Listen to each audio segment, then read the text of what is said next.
Hello everyone and welcome along to the Community Race-Off brought to you by Veloce and Next Level Racing, as we are going to see three tiers of drivers take to the Silverstone Grand Prix circuit in the legendary Formula Ford for what is only going to be a whole load of chaotic racing. Of course, myself, Liz McGlade, Ewan O'Leary alongside in the commentary booth. Going to have a lot of fun this evening. Going to see some great racing and some great prizes being given out by Next Level Racing.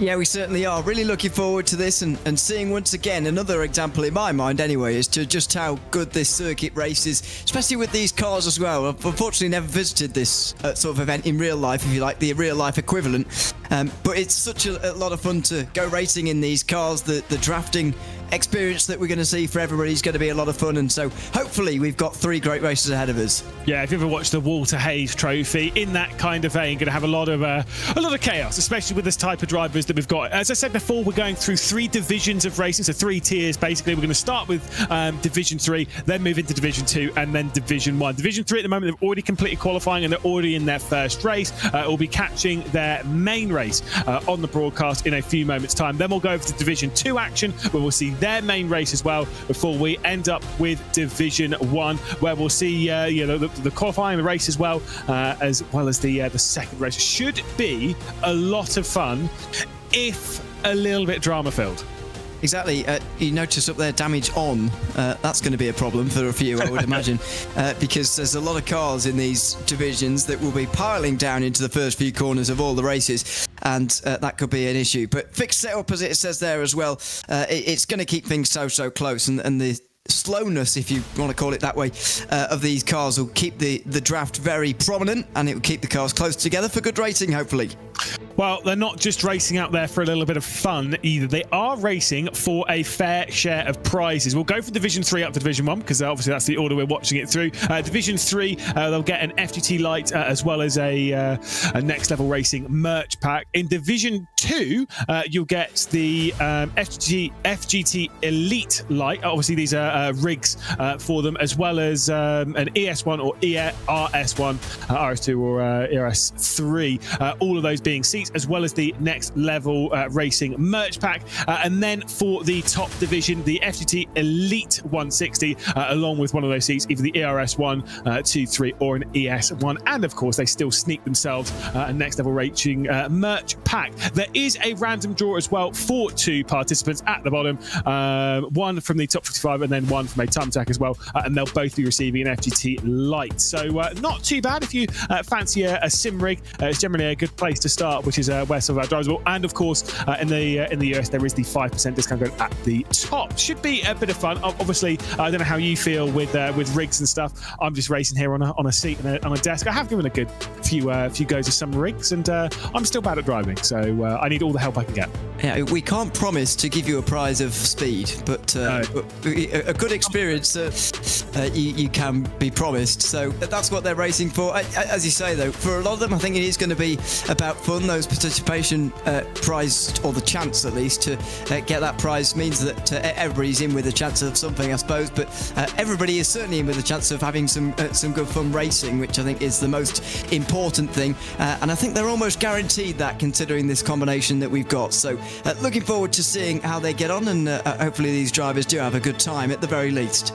Yeah, indeed. It'll be 12 or so drivers out in the Division 3 race. Not 100% sure as to how many we'll see in Division 2, and then of course into Division 1, where we'll see some generally there are some quite high level drivers in that. I think you and I would definitely we'd definitely struggle in Division 1, maybe even Division 2 and 3. But we'll not say anything about that. It's fine. We'll not dwell on our driving skills. Although I really don't get on with this car, by the way. so I hope these guys are going to enjoy it a little bit more. This is a look at the circuit from the air. I personally think one of the best racetracks in the world. Whether I put it as my favourite or not is maybe a step too far. But it's got such great challenge, fast corners, slow corners as well. But as we said before, or I've said before, the straights here is going to make the racing here very, very exciting indeed. The slipstream effect that you're going to have in these cars is sort of very much like what you get in the sort of lower level, entry level iRacing sort of leagues, if you like. Well, not leagues, but the officials, sorry. When you're just starting out, there's real draft cars, and this circuit is one that really goes well with those kind of cars, I feel. And so hopefully that's the sort of mixture that we're putting in here today for the racing. Yeah, indeed. I believe they're still towards the end of Heat 1, so slightly delayed in this grouping. I think there's a couple of minutes left to go before they've finished their Heat race, and then they'll move into the feature, which is what we'll be covering from this one. I mean, a controversial opinion, I don't know if whatever. What do you think about, obviously, Silverstone versus the modern Silverstone versus the pre-2010 layout of Silverstone? Which one's better for you? I do remember that, by the way, just in case before anyone says. I prefer the new one, to be honest with you. I didn't really care for the bit that's been chopped off, if you like, which you just walk all over now these days. And I like the first few corners being very fast and challenging, especially if you're in a car where you sort of nearly flat out but not quite, and you're really sort of but dancing on the throttle some way and trying to get your car around those first couple of corners. I really enjoy it. So I don't particularly care for the bit that we're missing these days in Silverstone, but I know that a lot of people feel nostalgic about the previous layout that is no longer. Yeah, and do you know what? I actually kind of agree. I think Abbey, the first turns, it's fine. It's basically flat out right-hander. It is what it is. I'm not really that bothered by it. But I think there is that. I'm not a huge fan of like the village loop section, but I said there's one thing that I absolutely adore about the circuit is that run now out onto the Wellington Straight and then into Brooklands. It's made Brooklands a very good corner now. I always used to think that on the old layout, Priory and Brooklands. Honestly, I thought Brooklands was a horrible corner on the old layout. It was tight, it was awkward. It was not very fun. Whereas now, huge amount of fun. So much speed you carry, even in cars like this.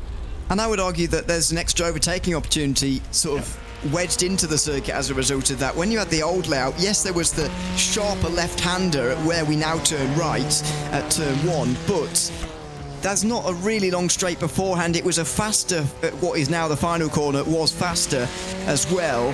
So it didn't really present an overtaking opportunity there. You certainly couldn't get through in the real fiddly bits under the bridge and through Brooklands, as you say. But now you go down this straight, under the bridge here at the Wellington Straight, this is, as we follow this driver here, and into Brooklands, as you say, a really open corner, but a very challenging one as well. You're sort of dancing on the rear here in a lot of cars, trying not to spin your way around and also try not to tune too much understeer into your car, otherwise you're going to end up getting the same result. Looking at Catherine Chase here, who's just come off finishing 7th position in the heat race. The heat race that I was talking about, by the way, obviously they've done qualifying, then they do a heat race, and then they do the feature race. The heat race sets the grid for the feature race. It's kind of, if you joined us for the Porsche Esports Carrera Cup Deutschland on Racesport TV, that's exactly how that one went. The first race, effectively the heat race, was a qualifying race more so than anything else. It just sets the grid order for the main one. No points, as far as I'm aware, given out for it. But we're going to start to see a run through Maggots, Beckett's and Chapel, courtesy of Catherine Chase. Can use a little bit more curb on the left-hand side. I don't want to be that guy, but definitely can. It does look slow, doesn't it, when you jump on board for the first time? You're going to have to recalibrate your brains a little bit as to just what speeds we're going to see here. It's not going to be, 200 mile an hour stuff, is it? It's going to be a little bit slower, but the racing is what makes up for it as we have a look in sim, if you want to put it like that. Single monitor, which is going out of fashion these days, but I'll fully back the single monitor because I've only got one too.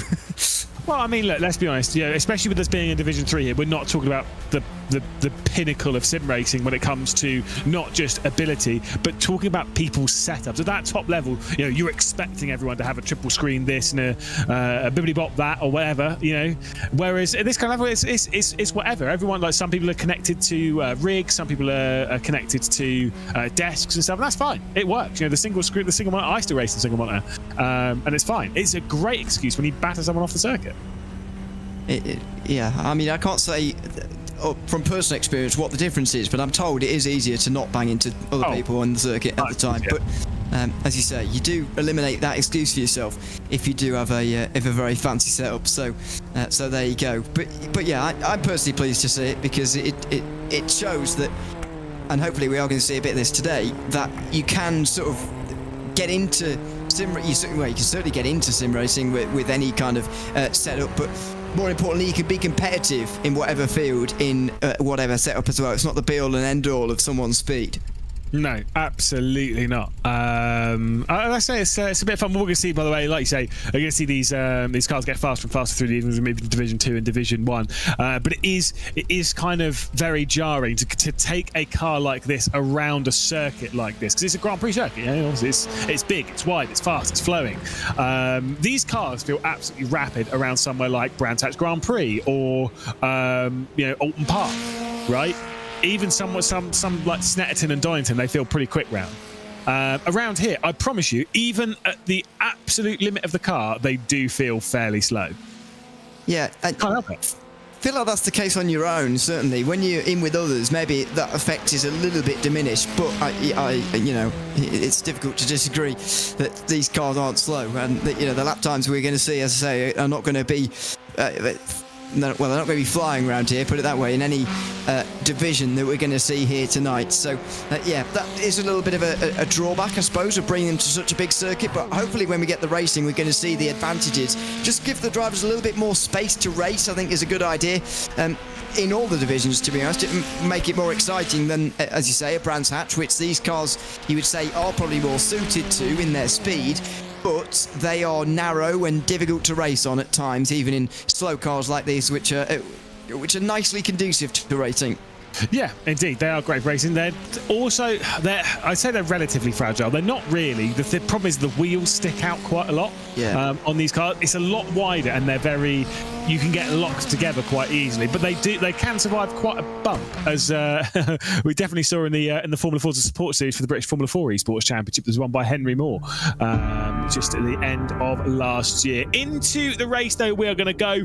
Qualifying is over, Heat 1 is over, warm-up is over, 25 minutes are going to be put onto the clock, and it's Matthew Salgado who qualified on pole position and won the first race. We started from the front of the field alongside Peter Pricuril as well from second position. Spies will start from third with Seth Johnson from fourth position, Dwight Kovic, and then Robert Bison Jr. There you go. Is that the bid you're going after, Ewan? Will roll off of sixth position. Had a little bit of an onboard look with Catherine Chase in seventh, Damien Curtis in eighth, Justin Rice, Willie Blair in 10th position, and then we get Raymond Hayes and Jonathan Berry, the 12 cars on this grid. I don't believe we'll see at least Aidan Walsingham, Maciej Malinowski and Eamon Murphy. And something they've all jumped in to have a little bit of a gander as to what's going on. Maybe Bota Robert might be taking to the grid. They're in position, though, to go racing, and the first race of the evening is about to get underway. 25 minutes then onto the clock, and once again we are racing here in the Next Level Racing Veloce community event. It is not a great start from Salgado coming down to T1, but I think it's going to be just about fast enough to keep Pricuril behind, heading through that first turn at Abbey. Climbing up the hill, there's driving behind in the middle of the top 10. Catherine Chase has gone round from 7th. Yeah, already a few drivers, unfortunately, going around, and a lot of space given up front. Oh, it's already a spin right from the very front. Matthew Salgado, I was about to say, got off to a good start and used turn 1 very well to hold on to the lead, but unfortunately didn't use turn 2 so well, and has dropped down the field to at least 9th, maybe 10th position as he rejoins after a spin from the lead. Yeah, really cold tyres, really cold tyres. So hard to manage around here, and that's exactly what we just saw there. Bit of a shame, bit of an issue as Jonathan Berry has worked his way up massively up the order from 12th position all the way to 4th. Pretty solid start there from the number 5 car, looking slightly backwards from that in the battle to get inside the top 5. Nearly Spies holding on from Willie Blair, coming out onto the old start-finish straight. Yeah, and should get the inside line. He's shown the inside line indeed, and will go through into 5th place as a result. But there's a bit of a gap now forming already to the top 4, who seem to be getting away slightly. See if Peter Pricuril can really make use of that advantage of leading, as Robert Bison Jr. off next at the Cops corner. As you say, everybody really struggling to get going, presumably because of colder tyres. Yeah, indeed. The thing is with cold tyres around here is there's another spinner as well. That is Kovic, who's gone for a bit of a spin. Berry and Blair and Spies and Hayes will all come through. That's a terrible rejoin, 0 out of 10. Whoopsie daisy. Not great. Oh, nearly did another one as well. Oh, That second one was very much careering over the grass, and can't really stop it, but maybe the first one there'll be a case to answer for. I think a lot of suspension damage back there as well for Dwight Kovic, who I saw really wrestling with the car out of Chapel there, unfortunately. So that'll be that, I'm afraid, for him. And as you say, there will be lots of damage repairs here because the wheels are very exposed and the suspension gets damaged relatively easily. Yeah, indeed. And like I say, a couple of issues from all that. By the way, I will say Jonathan Berry. I said that Salgado had pole position earlier on, actually qualified on pole position. That's not true. Berry actually qualified on the pole. So Jonathan Berry, who was in second position, was the one who qualified on the pole. Damien Curtis into the pit lane here at Silverstone. And it is a long one, probably to get some damage repaired. They do have a fast repair. So if you are going to have some damage repaired, both the Damien Curtis and Dwight Kovic should be a fairly swift one. Stop in the box and away you go. Make sure you turned off tyres and fuel though, otherwise you'll be sat there for slightly longer than you'd want. Seth Johnson on the rear end of Matthew Salgado, the winner of the qualifying race just before this. Yeah, so you'd imagine there'll be some progress made here, but not so much. Seth Johnson, the one with the run off of turn 4, and now the two of them are going to run very close. It's always a game of chicken in these cars as to just how close you want your wheels to get, because you are quite a long way away from where the contact would be when you sat in the cockpit. Down the inside though for Johnson, sliding indeed on the brakes, trying to gather the car up again. Bison Jr. hasn't gathered the car up at all in front of them, so now he's going to get on right in front of them both, and Salgado maybe using that slightly to stay ahead in what is now 6th place. Yeah, I think still maybe some struggles on the tyres. So track temperature is 26 degrees, so it's fairly warm track temperature-wise. So it seems like a very nice day here at Silverstone. Much nicer than when I was here last. When it rained and it was horrible. Yeah, looking like a lovely day. But the problem is these tyres, they genuinely, even around here, they take 2, maybe 3, even 4 laps to actually get up to temperature. That's why I've seen some of the struggles. Should be slightly easier to drive at the moment. As Seth Johnson and Salgado once again going side by side. The Maggotts, Beckers and Chapel. This one's going to work out for Seth Johnson in that number 10 car. Salgado's going to try and sneak one back through. Has the overlap? Oh, not quite going through the final part of this section, and it will have Seth Johnson completing that move. The problem is breaking away in a group like this is hard work.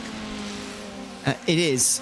You often seem to drag the others along with you, and if they're not quite on the same wavelength, then they'll keep attacking you. You'll keep losing time, because while it is easier to race around here, it doesn't detract from the fact that you will lose time, as we always talk about when there's battles going on. There's the very first spin of the race down at, well, not the first one, but the first one for the leader at the time.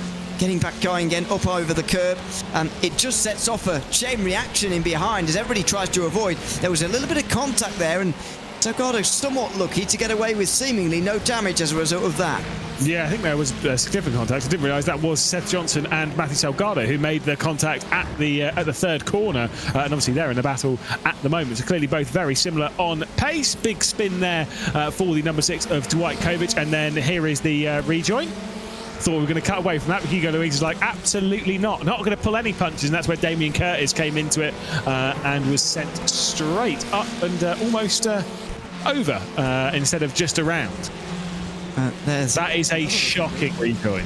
Yeah, it's not great. Yeah, it's pulling onto the racing line, and there's not an awful lot you can do in that situation when you are the driver behind, looking at that in front of you.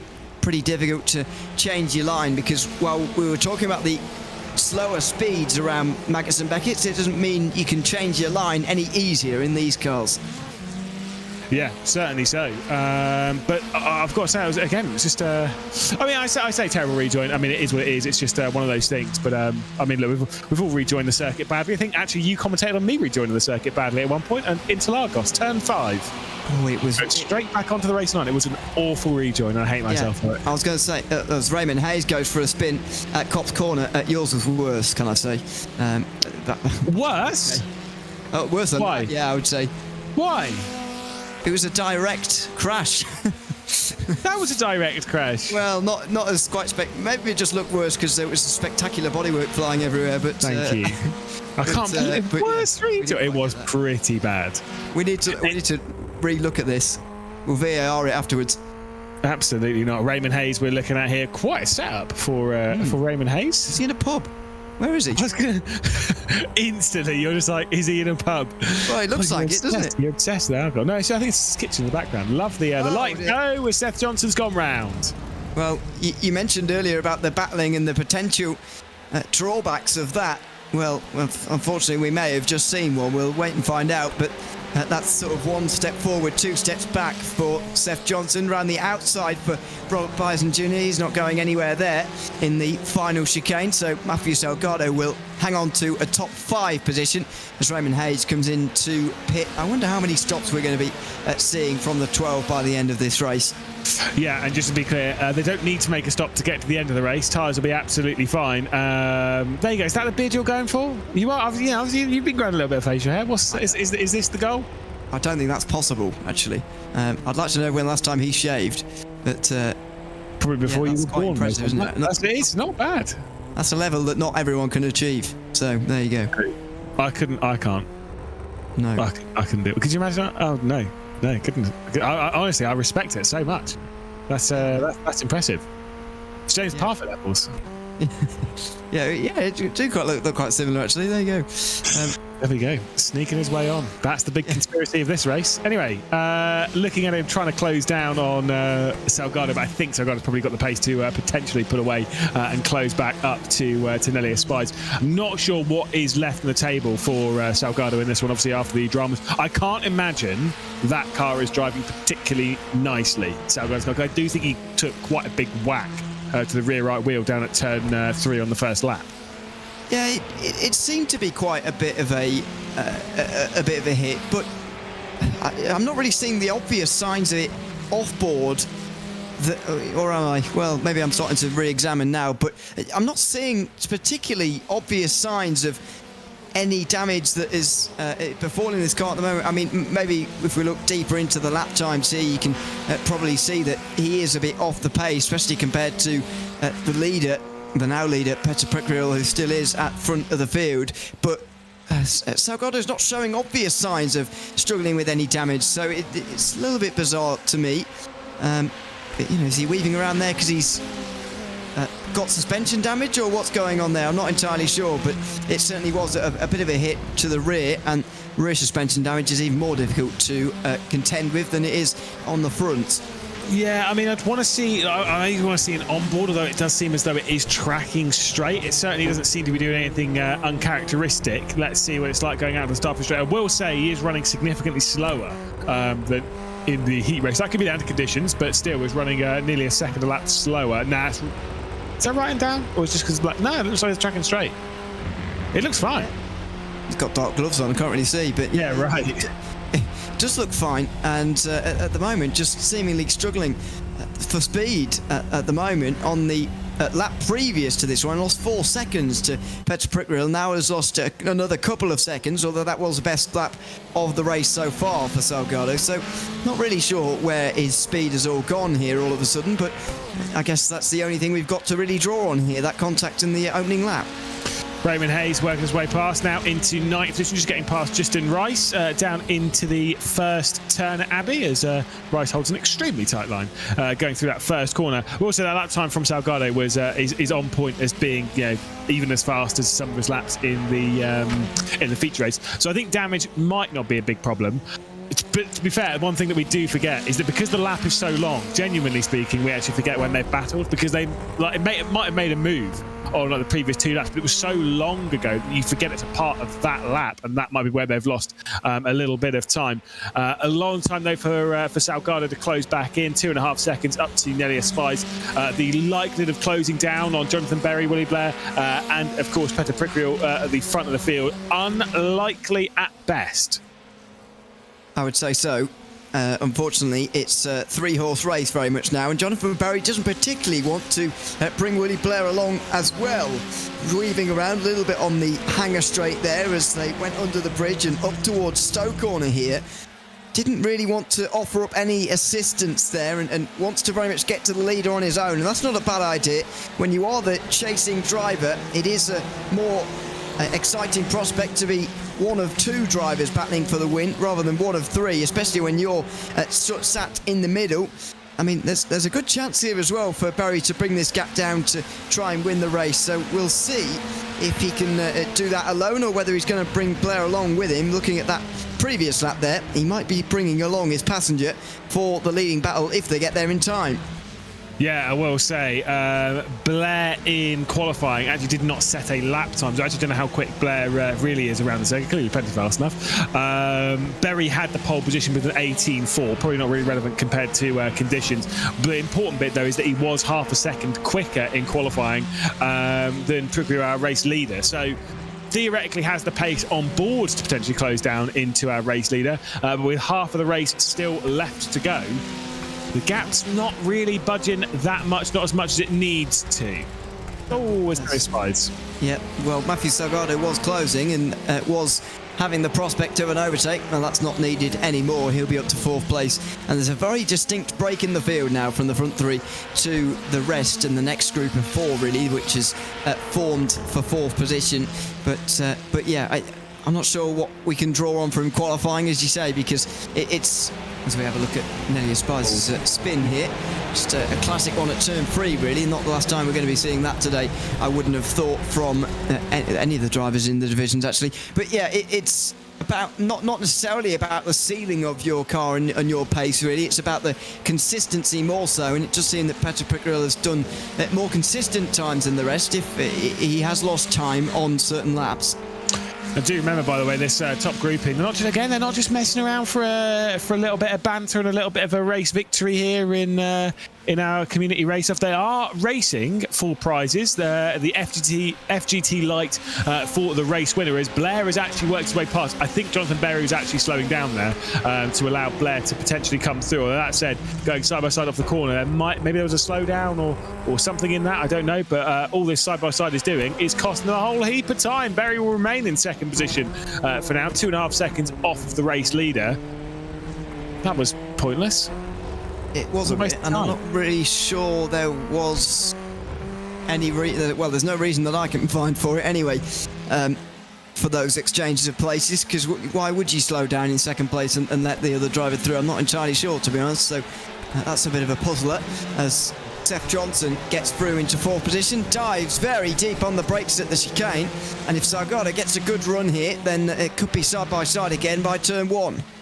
The third car in this train is not for position. That's Dwight Kovic, who is a lap down on the pair ahead. That car in the background is Robert Bison Jr., who might well be able to close back in on this group if they do fight hard. I mean, to be fair, in these kind of cars, because of how wide the circuit is, you don't lose that much time when you go side by side because you've got so much space to work with. But that is a bit of a lock up front right-wise for Salgado, who's just going to pull the car out a little bit wide, then dives down the inside. Woo! That is not a good dive to try that into the loop.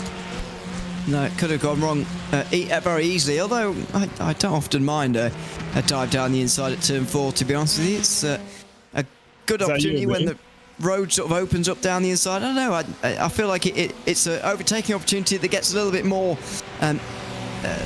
abuse than it should do. I think it's a decent chance, as these two are weaving around again for no apparent reason. Willie Blair looking good for another move, but won't manage it before the S's. Don't do it. Just it's not only the fact of, like, you know, it would be a great move, but it's more like, let's be honest again, there's no prizes for second or third unless you win the one of the random draw participation prizes, but that's completely different. That's completely random. There is no prizes for second and third directly.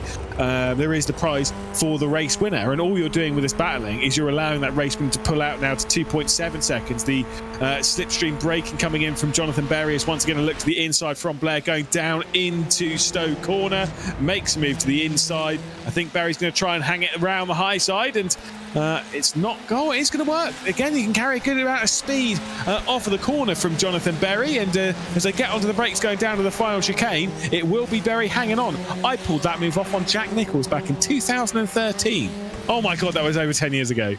My first ever race in sim racing, straight around the outside at Stowe.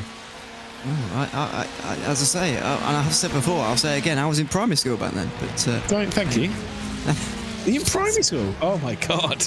I would have been. Well, just about, yeah. But I'd already finished secondary school, mate. Yeah, I don't know. Jonathan Berry seems to be snatching victory from the jaws of defeat quite a lot here, and I don't really understand quite why, because he seems to be getting himself in lots of situations where he's nearly losing a place, and then he seems to snatch it back again with ease. So I don't know how he's finding himself in these positions in the first place. But anyway, he's going to be on the defensive again here, I would have thought, for second place into Brooklands as the time ticks down, the lead getting ever more secure now. I think Jonathan Berry needs to turn on a cheeky little bit of Eurosport coverage of the Giro d'Italia here, because he's not learning. This whole, like, you know, there's a peloton style race, however you want to describe it, but like when you've got the cycling, you need to be a bit more like team trial wise, you know, team time trial. You need to be, let that guy go through, drop him behind. Then when you switch positions again, drop him behind. The side by side is what a waste of time. If he'd have dropped back in on the exit of Stowe and allowed Blair to like, take the whole racing line, then you're actually gaining that car length or a couple of car lengths just because of the slipstream advantage it takes you down. And if you do that on a few laps and you start getting really solid at it, maybe even cheeky little bit of bump draft, I wouldn't recommend it in these cars. That's where you close down to Prickville at the moment, who is our race leader. That said, with the battling that we're seeing right now, it is pretty set, and unless there is a mistake from the number 9 car, we're set. Yeah, I don't blame him for watching it, by the way. But there we go. He could probably. Are you not watching the Giro?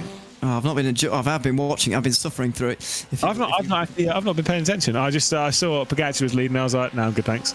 Yeah, probably for the best. They probably could do with working together a little bit, but it's probably too late now. To be honest with you, you might as well fight for second place, really, because a chance of a lead is only going to come from Petr Prickville making a mistake. I would have thought. There goes Jonathan Berry again, snatching the position away with relative ease, despite getting in these situations constantly, where he's about to lose the place. A little bit defensive on the way into the chicane that time round, but Willie Blair also took a compromised line on the way in, and so will stay behind in this fight for second position, and they might as well do this now with 3 laps to go. They're not going to catch the leader. It's about bragging rights really for second place. Absolutely, yeah. The chance of taking a race victory is done, and so now it is purely about this battle, which now we can just enjoy for the battle that it is. Maybe now we're going to see some moves going down into Maggots, Beckett's and Chapel. Yeah, that's the kind of side by side area. You can get away with in cars this.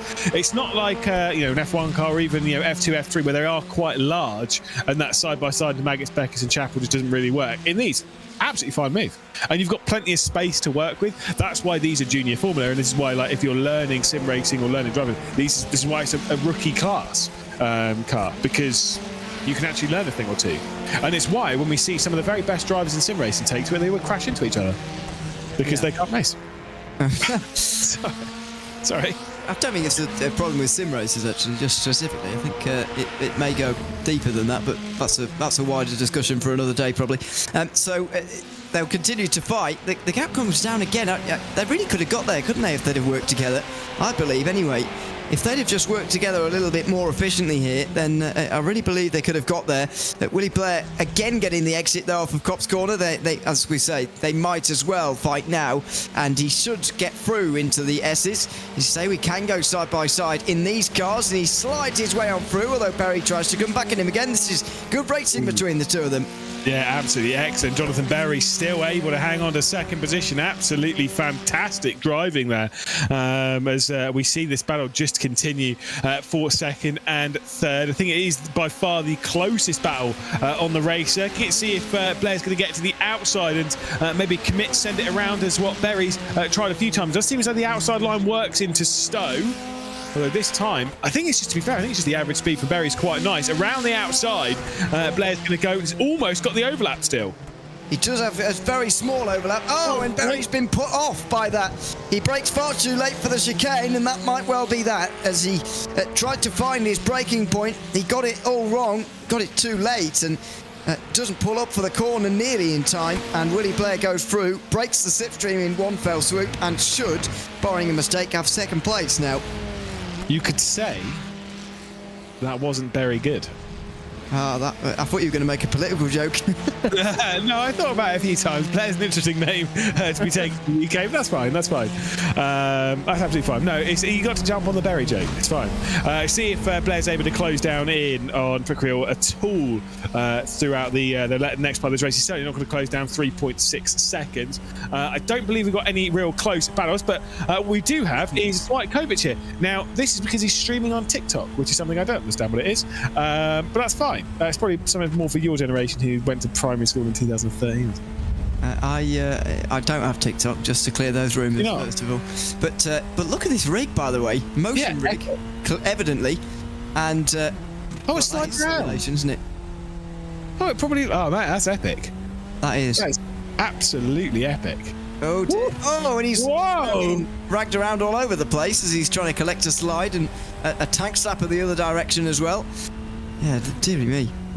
A very realistic experience for sure, but a frightening one at times, I would imagine as well. What happens when you roll over? The whole rig rolls over, and that's the end of your sim rig. It's weird. It slaps some VR on that, and that's an impressive bit of kit. Very right there. Yeah, very impressive, very immersive, if you want to put it like that. I like that. Yeah, absolutely. It just shows that we've seen a couple of people's setups in this division alone, that there's such a variety out there in sim racing, isn't there, for different levels depending on how much you want to spend.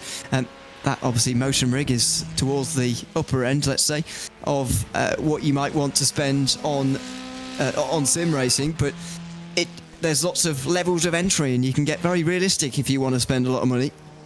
Yeah, I mean, look, you've got to say with these rigs and stuff is that you put it right earlier on as we all start the final lap of the race out onto the Starfish Straight. These rigs don't necessarily they can buy you time, but they don't necessarily buy you that much time on lap time in sim racing. One thing they do, generally speaking, at least from my experience with them, is they kind of like buy you comfort.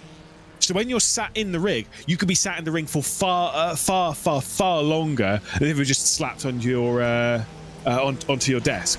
It is more comfortable when you're a part of it, and especially when they're fairly stiff and stuff. They don't flex that much when you throw the car around. They can just be a little bit more confidence inspiring. Oh, and using the H pattern. Hello. Oh, nice. This is what we're talking about. Yes.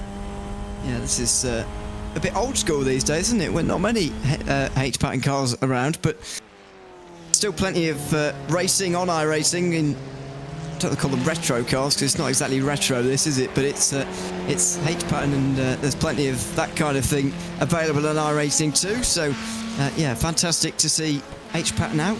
We're seeing a sim racing. What would you call it? Showroom, if you like, of all the different options you've got.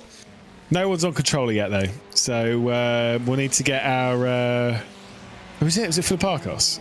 Where's Lazaros Philipparkos when you need him? Yeah, absolutely. King of the controller races. Even taught Mr. Jacques Villeneuve how to race on controller once. This was back in COVID era. So hey, I wonder if he's heel towing. I guess you kind of have to. You've got to blip him. Oh dear. One moment of precariousness just ahead. Before the end of the race, as a lap car goes off right ahead and the gap comes down to a couple of seconds. I don't know. I guess you can choose, but you would have thought so. I think you kind of have to. I think you've got to, because generally speaking, if you're going on that, especially if you're clutching in, you've got to blip the throttle a little bit, surely.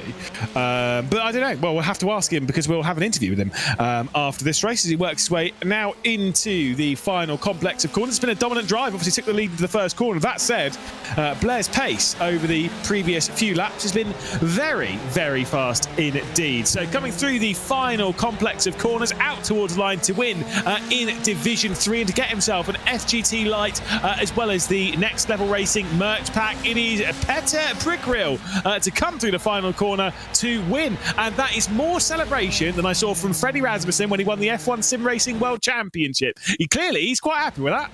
Absolutely, raises one arm aloft and is pleased indeed, and why not as well. It was a drive that wasn't without pressure, let's say, because, as you say, he didn't really have to make an overtake for the final 24.5 minutes of that race, but he did have drivers breathing right down his neck. The winning margin in the end is just 1.7 seconds. That's not a comfortable margin by any means. That's one mistake and you're out of the lead. There would have been pressure on him for the duration of that one, and he's very relieved to have that one over with, and very pleased as well that he's come out the right side of it as well.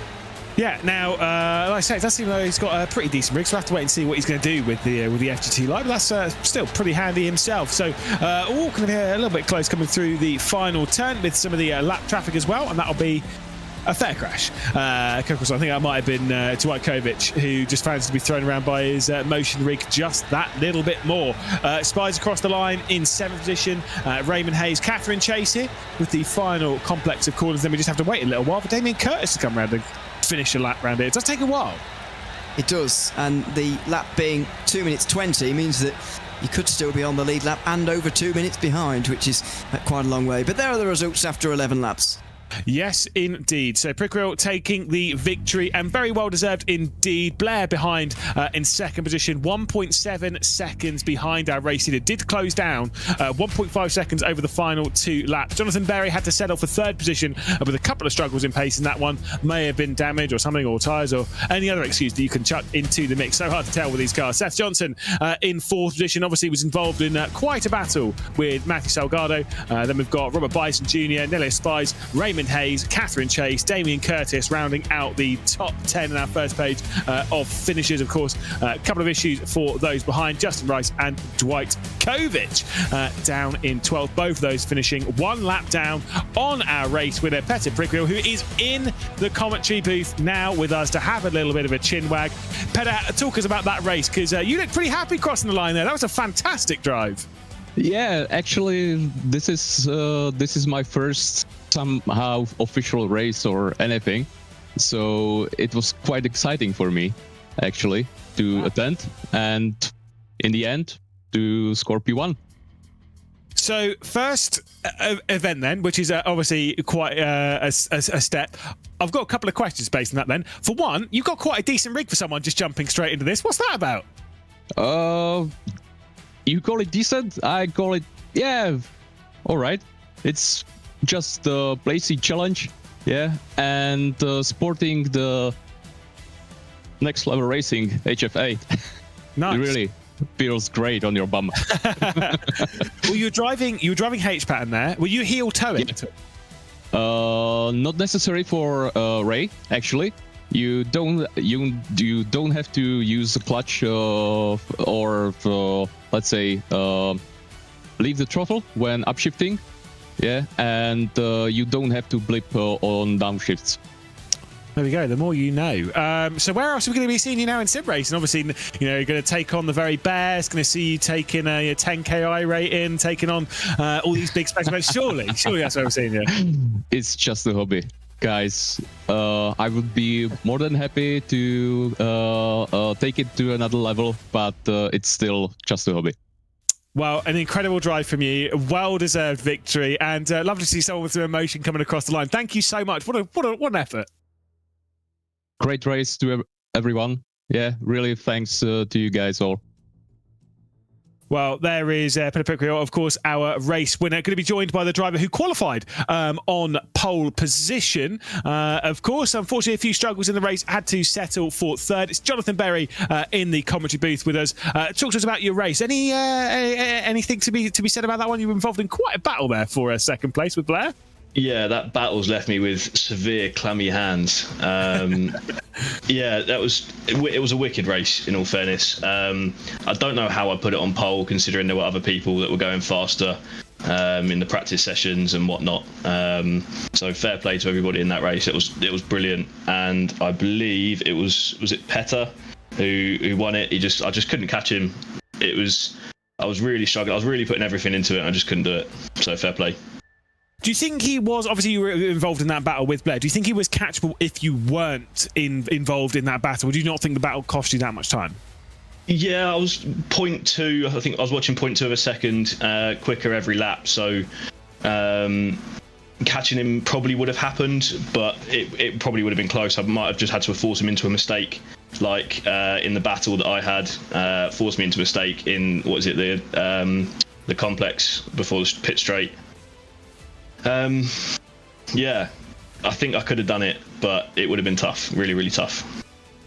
Well, I mean, look, it was a solid effort, and you put on a great battle. So there was that. You did also have a bit of a front row seat to the action going into turn 3 on the very first lap, where Salgado went for a bit of a spin. How difficult is this car to drive on those first laps, where it does seem like those tyres are very, very cold? Yeah, I mean, not just even Silverstone. Silverstone as a general racetrack is very flat, so even in a real racing car, you're going to struggle with a bit of understeer, and these cars have, I think, just under 2 degrees of front camber, so they're understeery as anything. So you've really got to back off from what would be considered race pace going into turn 1, probably even for the first 2 laps as well. You've got to back off just that little bit.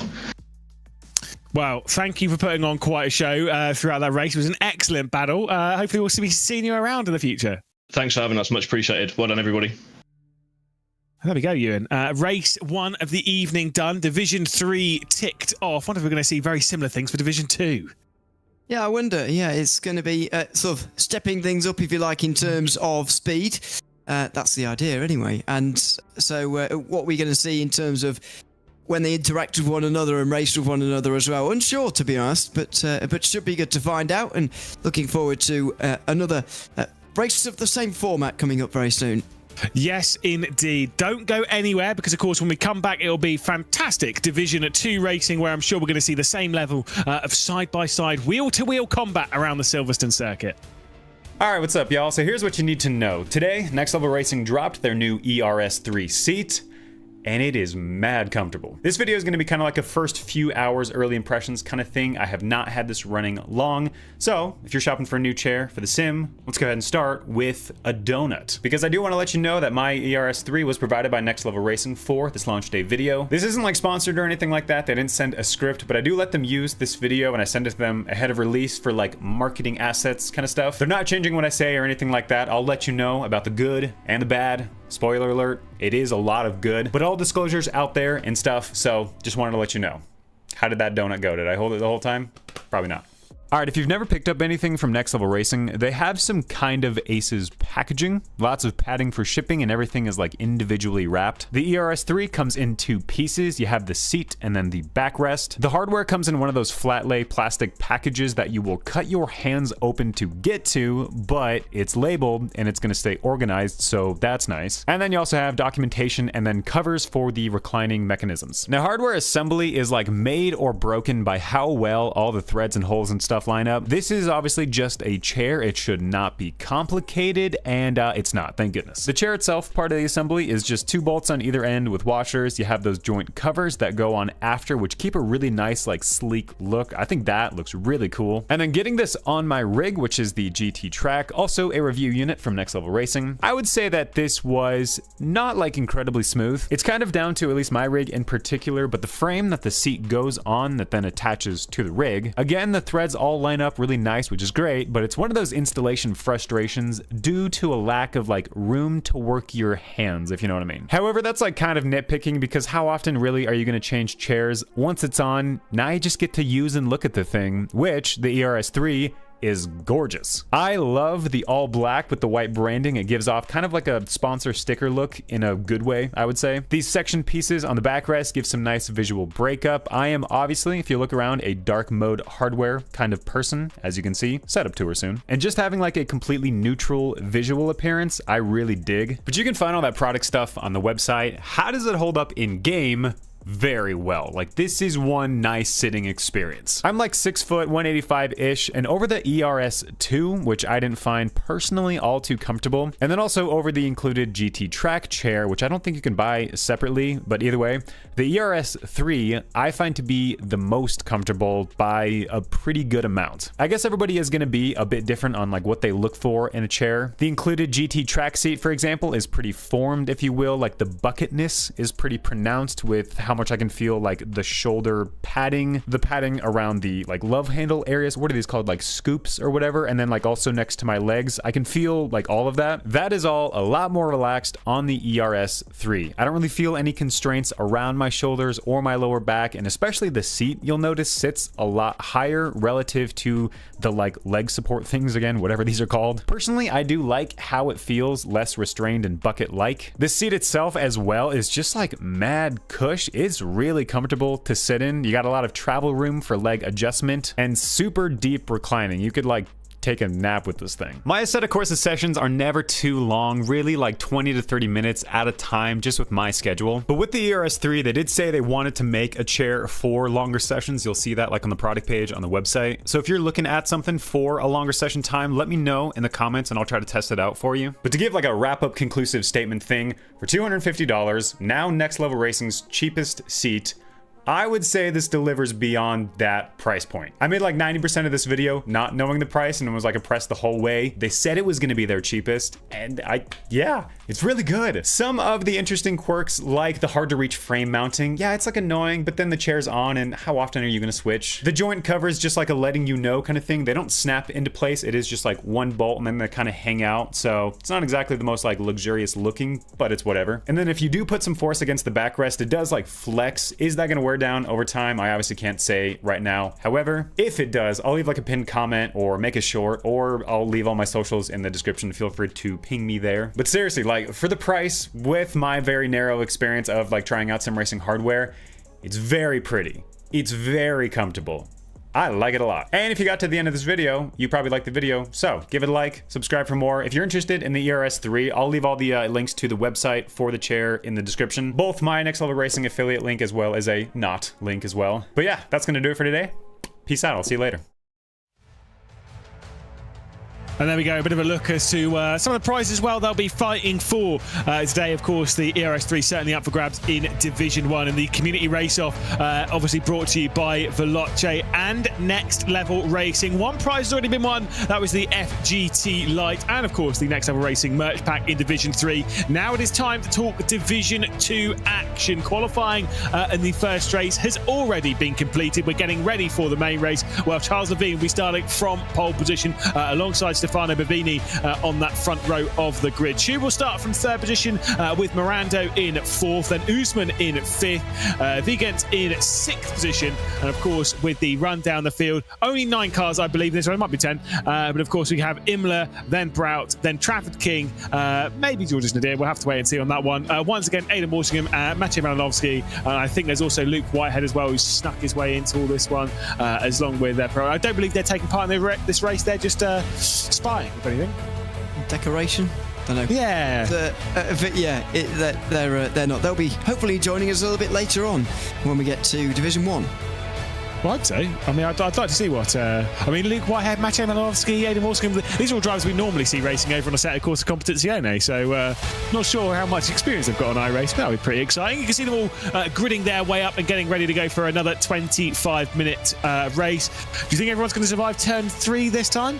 I wouldn't have thought so. I think it's a very difficult braking zone to get right when you're all going down there all at once. Hopefully they all do make it through, but it's going to be difficult for them to, just because of the way it's laid out and the way that they'll be all going there together. So I hope so, but I think the chances are a little bit low.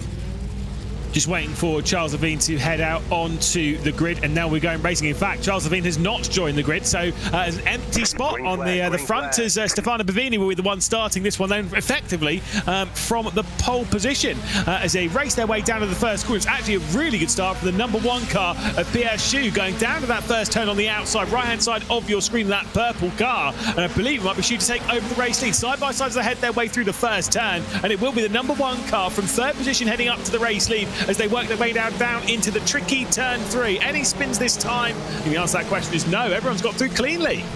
Looks like it, but what about turn 4 as they all dive for the apex here too?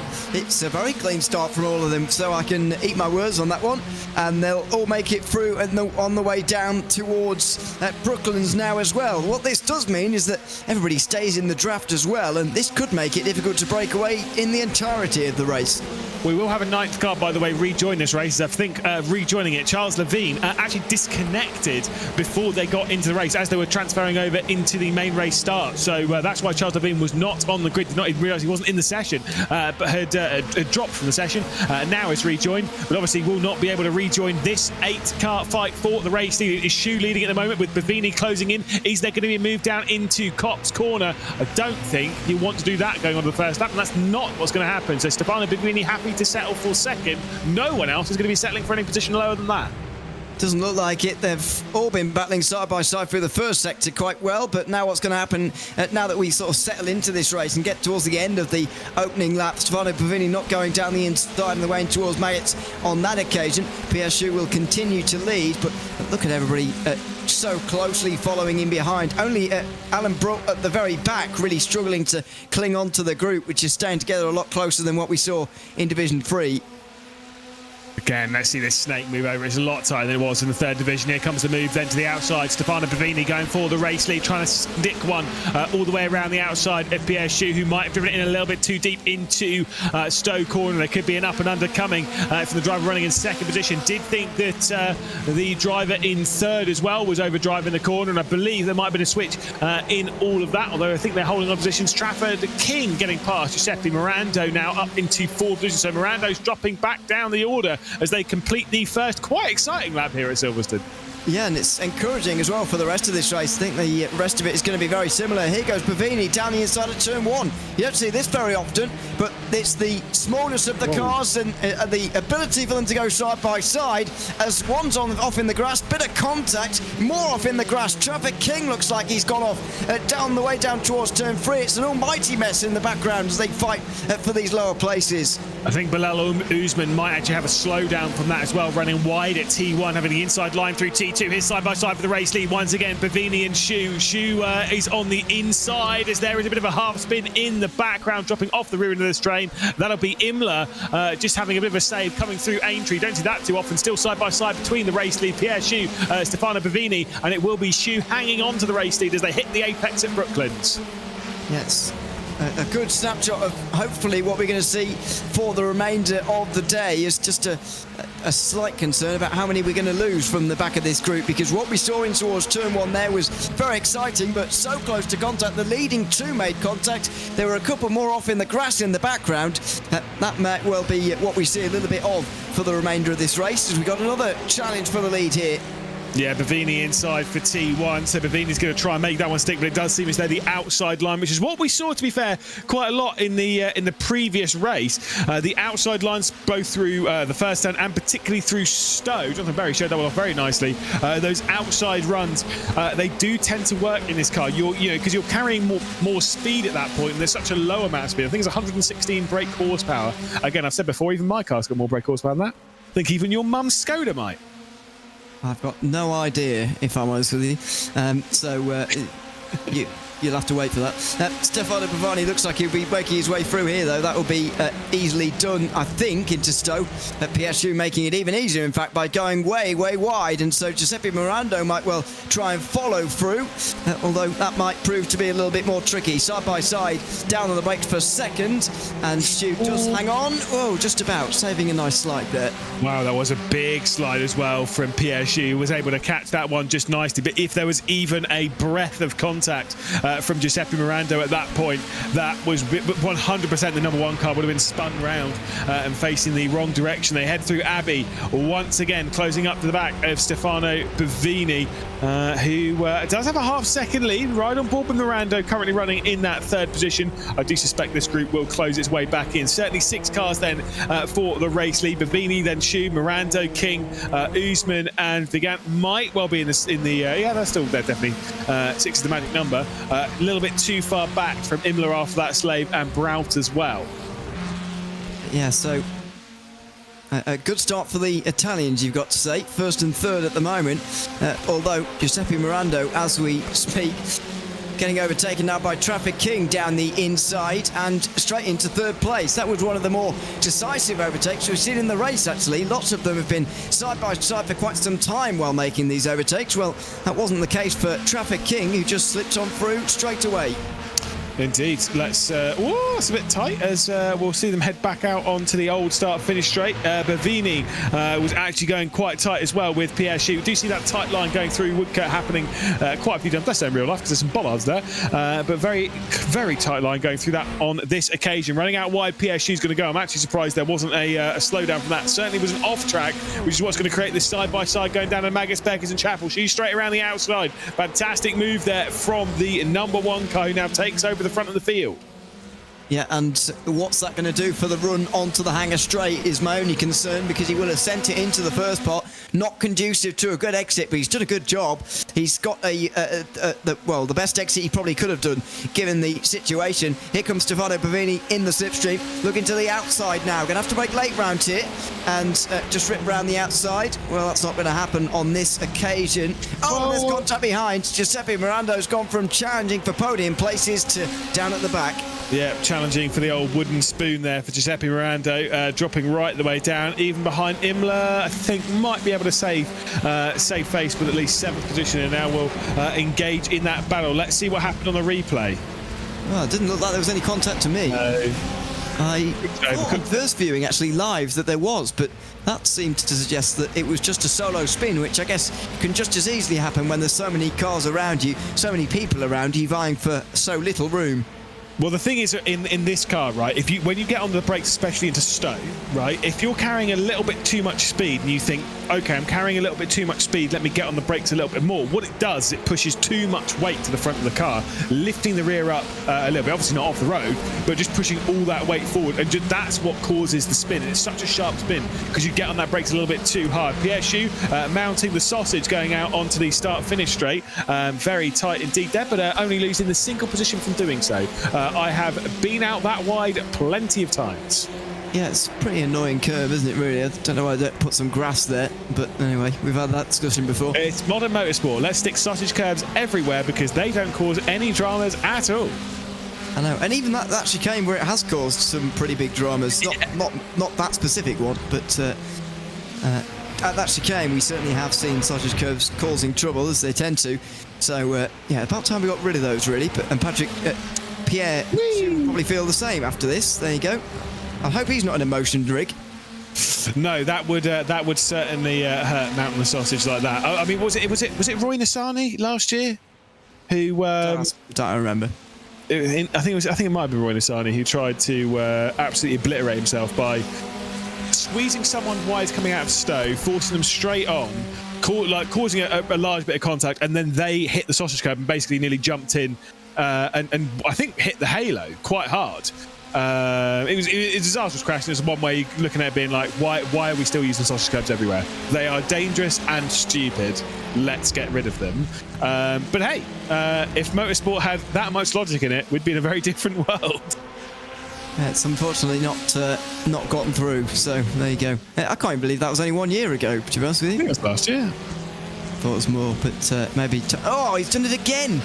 This time it's the other curb, and he's going to lose another place. Traffic King slips straight through, and less decisively so, but will get through eventually.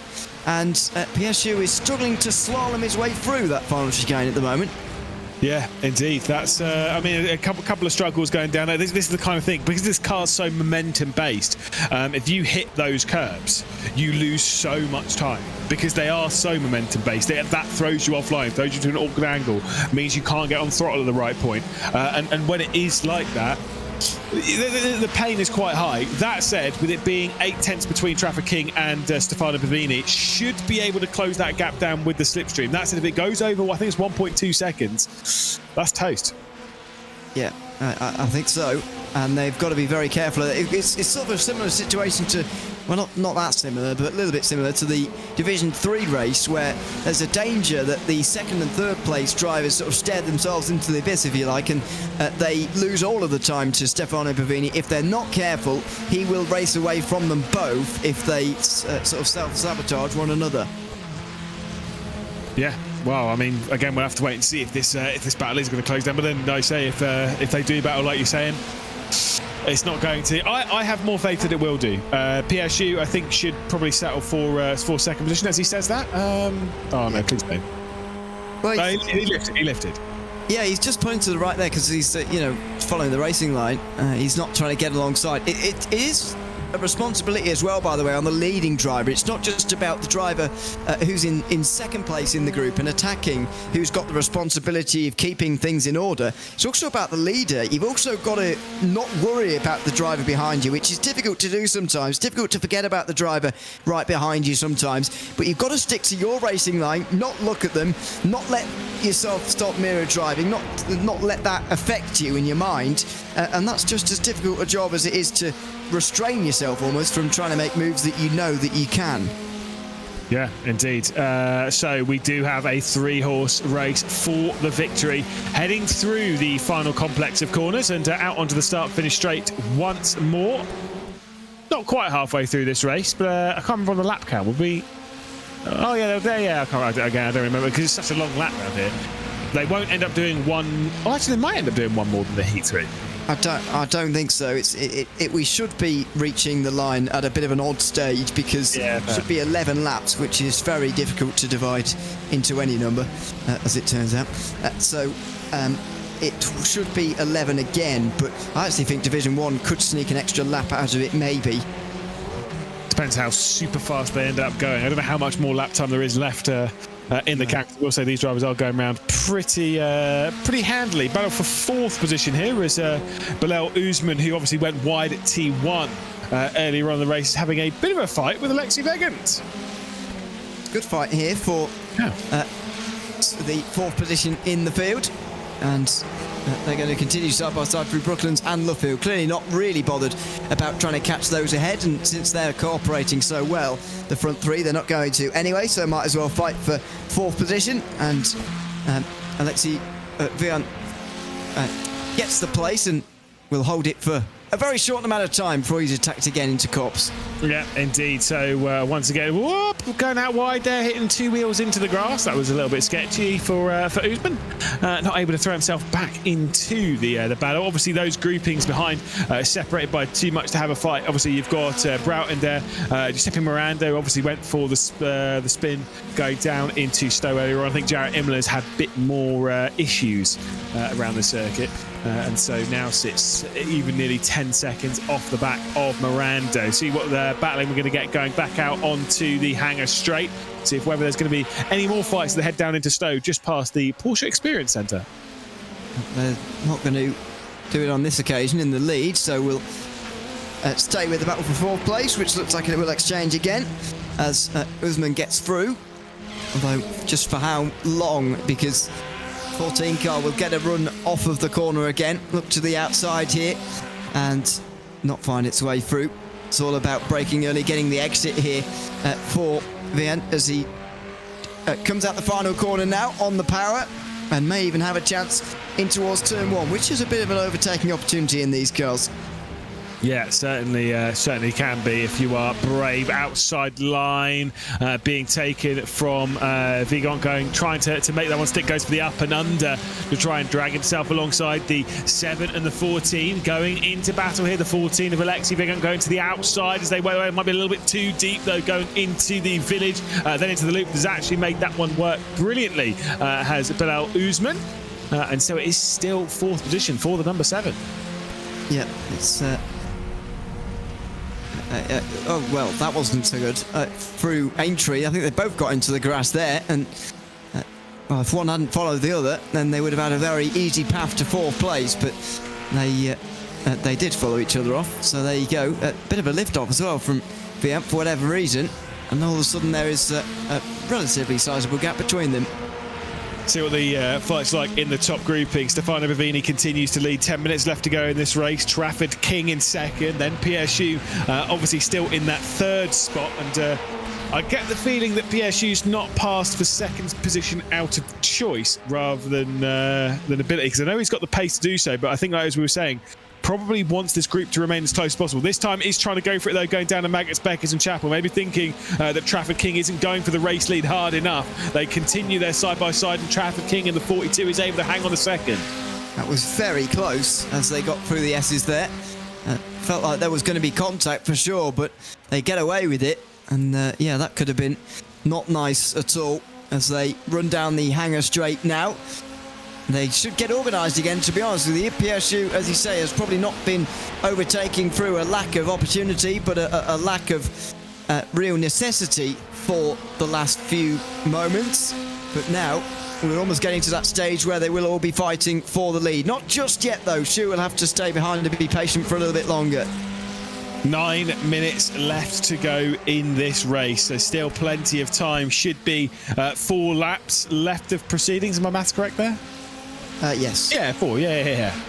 Cool, I can count. He covers the move then to the inside. Pierre Chute is going to send it. And to be fair, Trafford King read that wisely, backed out of it. Again, I think this is out of fear mostly that Stefano Bovini has pulled out a 1.2 second gap. If they fight, that gap is going to grow and grow and grow. Well, have we already seen the battles that have sealed the win for Bovini here? Because that gap is grown to a stage where you would be worried about not receiving the necessary slipstream, not being able to get close enough in the amount of time that we've got remaining to actually action a race-winning move here. So you'd be worried, I think, if you were in this second group at the moment trying to chase down the leader because of that gap that has now been created. Are they going to be able to bring that gap back down again, especially in Trafford King's situation and his position right now? There's not an awful lot you can do to really help. It needs to be an absolute mega send going down into Magnus, Beckers and Chapel to potentially try and close any of this down. It does seem as though Stefano Bovini's got the control at present. Do remember he did qualify and start on the front row of this grid, did Bovini, so clearly has the pace around Silverstone in the Formula Fords, but right now, I don't know, that gap is not looking positive for those drivers in second and third. They may be involved in their own battle. And again, as I've said before, no prizes for finishing in second or third, only prizes for taking victory today. Absolutely, that goes for all 3 divisions, of course, but that does put the emphasis very much on going for the win. It's a good idea, really, to try and get us to see a battle for the win, whereas we might otherwise not. So hopefully that we see that in action over the next 7 minutes as the battle for 4th place does not calm down. Bilal Usman is still leading the way, but only by a small margin as Lexi Viant tries to go back through again. A look to the inside, there's absolutely no way through there. Usman on a very, very tight line that's eventually handed the place to Viant, really. It's not done yet. It is not done yet as they drag their way down into the chicane of the Vale Club section to end the lap. And once again, Bilal Usman absolutely firing one straight back in. Here comes Vegant going around the outside, side by side through the final turn. This can be disastrous in cars much larger than this, but thankfully on this occasion it's going to work out nicely as they continue this fight up towards Abbey in the first corner. Vegant's going to get to the outside to try and take over the position for Bilal Usman. Still extremely close heading through that first turn as they work their way up the hill now through the farm curve and then into village. And Vegant will take over 4th position. Yeah, good pass, and you just wonder how much that really means for the context of this race. Will that mean that we see a running away now from 4th place? Is Viant going to finally seize this one for good, or is it going to be another story of the driver behind grabbing that slipstream and closing back in all over again to resume the battle? Speaking of resuming battles, as much as it's not there yet, Pierre Chute has closed down to almost within a second. It dropped down below a second for the race lead onto the back of Stefano Bovini. It's kind of one of those ones, it's so tantalisingly close at the moment. If Pierre Chute is able to take out just 2, maybe 3 tenths, the rest of that gap is relatively easy. But to do that, you are using all of your driving ability. You are throwing every single little thing at this to try and close down to Stefano Bovini. Just that 2 or 3 tenths. The rest of it should be fine. Yeah, it's going to be interesting. 5 minutes remaining in the race now. Starting to slightly waver on my prediction that there's 2 laps to go at the line here. It's going to be a little bit close, isn't it, actually? I think it should be... well, we need 4 minutes 35. basically left to go in this a as bit they more, climb. Whereabouts are they? They're just about in Stowe now. I think, yeah, so we are just about going to be at 11 laps, but not all that far away from getting a 12th. And so, as I mentioned earlier, are we going to see a 12th in the first division race that we see a little bit later on? There goes Usman down the inside again. I think this is going to be one of those battles that goes down to the very final lap, but there's no particular position in which I believe the first or second place in the group like this is always the best. I think he could finish ahead from either first or second going on to the final lap. Well, we're going to have to see a decision being made between the top grouping because Pierre Chou has been able to close back up to the race lead now, so we are going to see a fight for the race. Well, that said, it's now gone back out to a second. I thought it closed down a fair amount more, but that's fine. It was 6 tenths across the line, so has there been a mistake? Yeah, Chou. It definitely did close down. And yeah, 6 tenths, weird. That is weird. So I don't know, especially know what's gone on there. Last time round, 3 tenths of a second were gained. I mean, he's going to have to do a bit of a quicker rate of closing than that, because if he only manages that by the end of this next lap, then it'll be, what, half a second away? Or is that really quite close enough when you're going on to the final lap? It's going to be a little bit close, and if Pierre Chou is going to win this race, I would imagine it will be a pass on the final lap. Bilal Usman and Alexei Vega once again going side by side for 4th position, so at least there is that fight to give us some form of entertainment. Here they are running into Luffield and then back out onto the old start-finish stretch, and if you look closely you'll see my commentary booth just there. You've not visited, no, did you? No, you didn't, no. Up in all the most circuits. They all look the same. Which you came to Alton Park? Yeah. Okay, yeah, I'm with you. From the outside, any of them could be any of them. So there you go. But yeah, these two battling side by side. One of them's disappeared. Bilal Usman's gone for a... Well, there he is back. Oh my goodness me. Yeah. This is very scary. Oh, and it's getting even more scary as Finn gets into the back of him now. And, well, I wouldn't have liked to have been a part of that, but thankfully they're both still alive and still on the road here, because that could have ended very differently. Audible confusion in the comedy box there with that moment. That was very scary indeed. I'm surprised. Like I say, normally if you see them disappearing for that long, that is race done and dusted. I'm very surprised that has worked out for Bilal Usman, who holds on to 4th position. Final lap of the race, they're about to start. Here comes the race leaders. Stefano Bavini then in 1st position. Pierre Chou directly behind in 2nd. Just 3 tenths of a second separate the pair of them. Not a strong final sector then coming in from our race leader, Stefano Bavini. Is there going to be a switch for race lead? Once again, it's a poor first turn, though, from Pierre Chou. Yeah, I wonder whether it is the first few corners that he's struggling with and the rest of the lap where he's a bit better, or whether that was just a coincidence over the first couple of laps, or excuse me, these last couple of laps in the race. But Stefano Bavani is seemingly pretty good through these first couple of corners. Look at the gap that he's stretched out, 8 tenths of a second. Now the question for the rest of the lap, where Pierre Chou clearly is doing okay, because he was quicker on that last lap again as well. So can he close in enough by the time they get to Beckett's? Because that's where you're going to need the run through Chapel, get the slipstream on the hanger straight, make a move at Stowe Corner. It can't really happen any later than that. He needs to be close enough by that point in the circuit. Yeah, if you're brave and desperate, you can make something stick into the final complex at Vale. But realistically speaking, that might be just a little bit too late as they cut the corner going through Woodcote and then out onto the run down into Cott. The way I'm feeling right now, I feel it is in the hands of Bavini, but I just think that Pierre Chou's going to get a look, a bare minimum a look going down to Stowe. Surely we'll have something, but like you were right, this is the most important bit now. Absolute full send. If you spin now, fair enough, whatever, but full send through Magnus Beckers and Chapel for Pierre Chou, surely. Yeah, and he is sending it already a 10th through the first part, another couple of 10th through the middle. Now, the gap was briefly below half a second there. His run was better than that of Stefano Bavini, but is it good enough? Bavini weaves to the left, first of all, to take the racing line. He'll briefly weave to the right, trying to break that slipstream again from Pierre Chou. Has he done enough, though? He has into Stowe. It is going to have to be desperation times into the final chicane.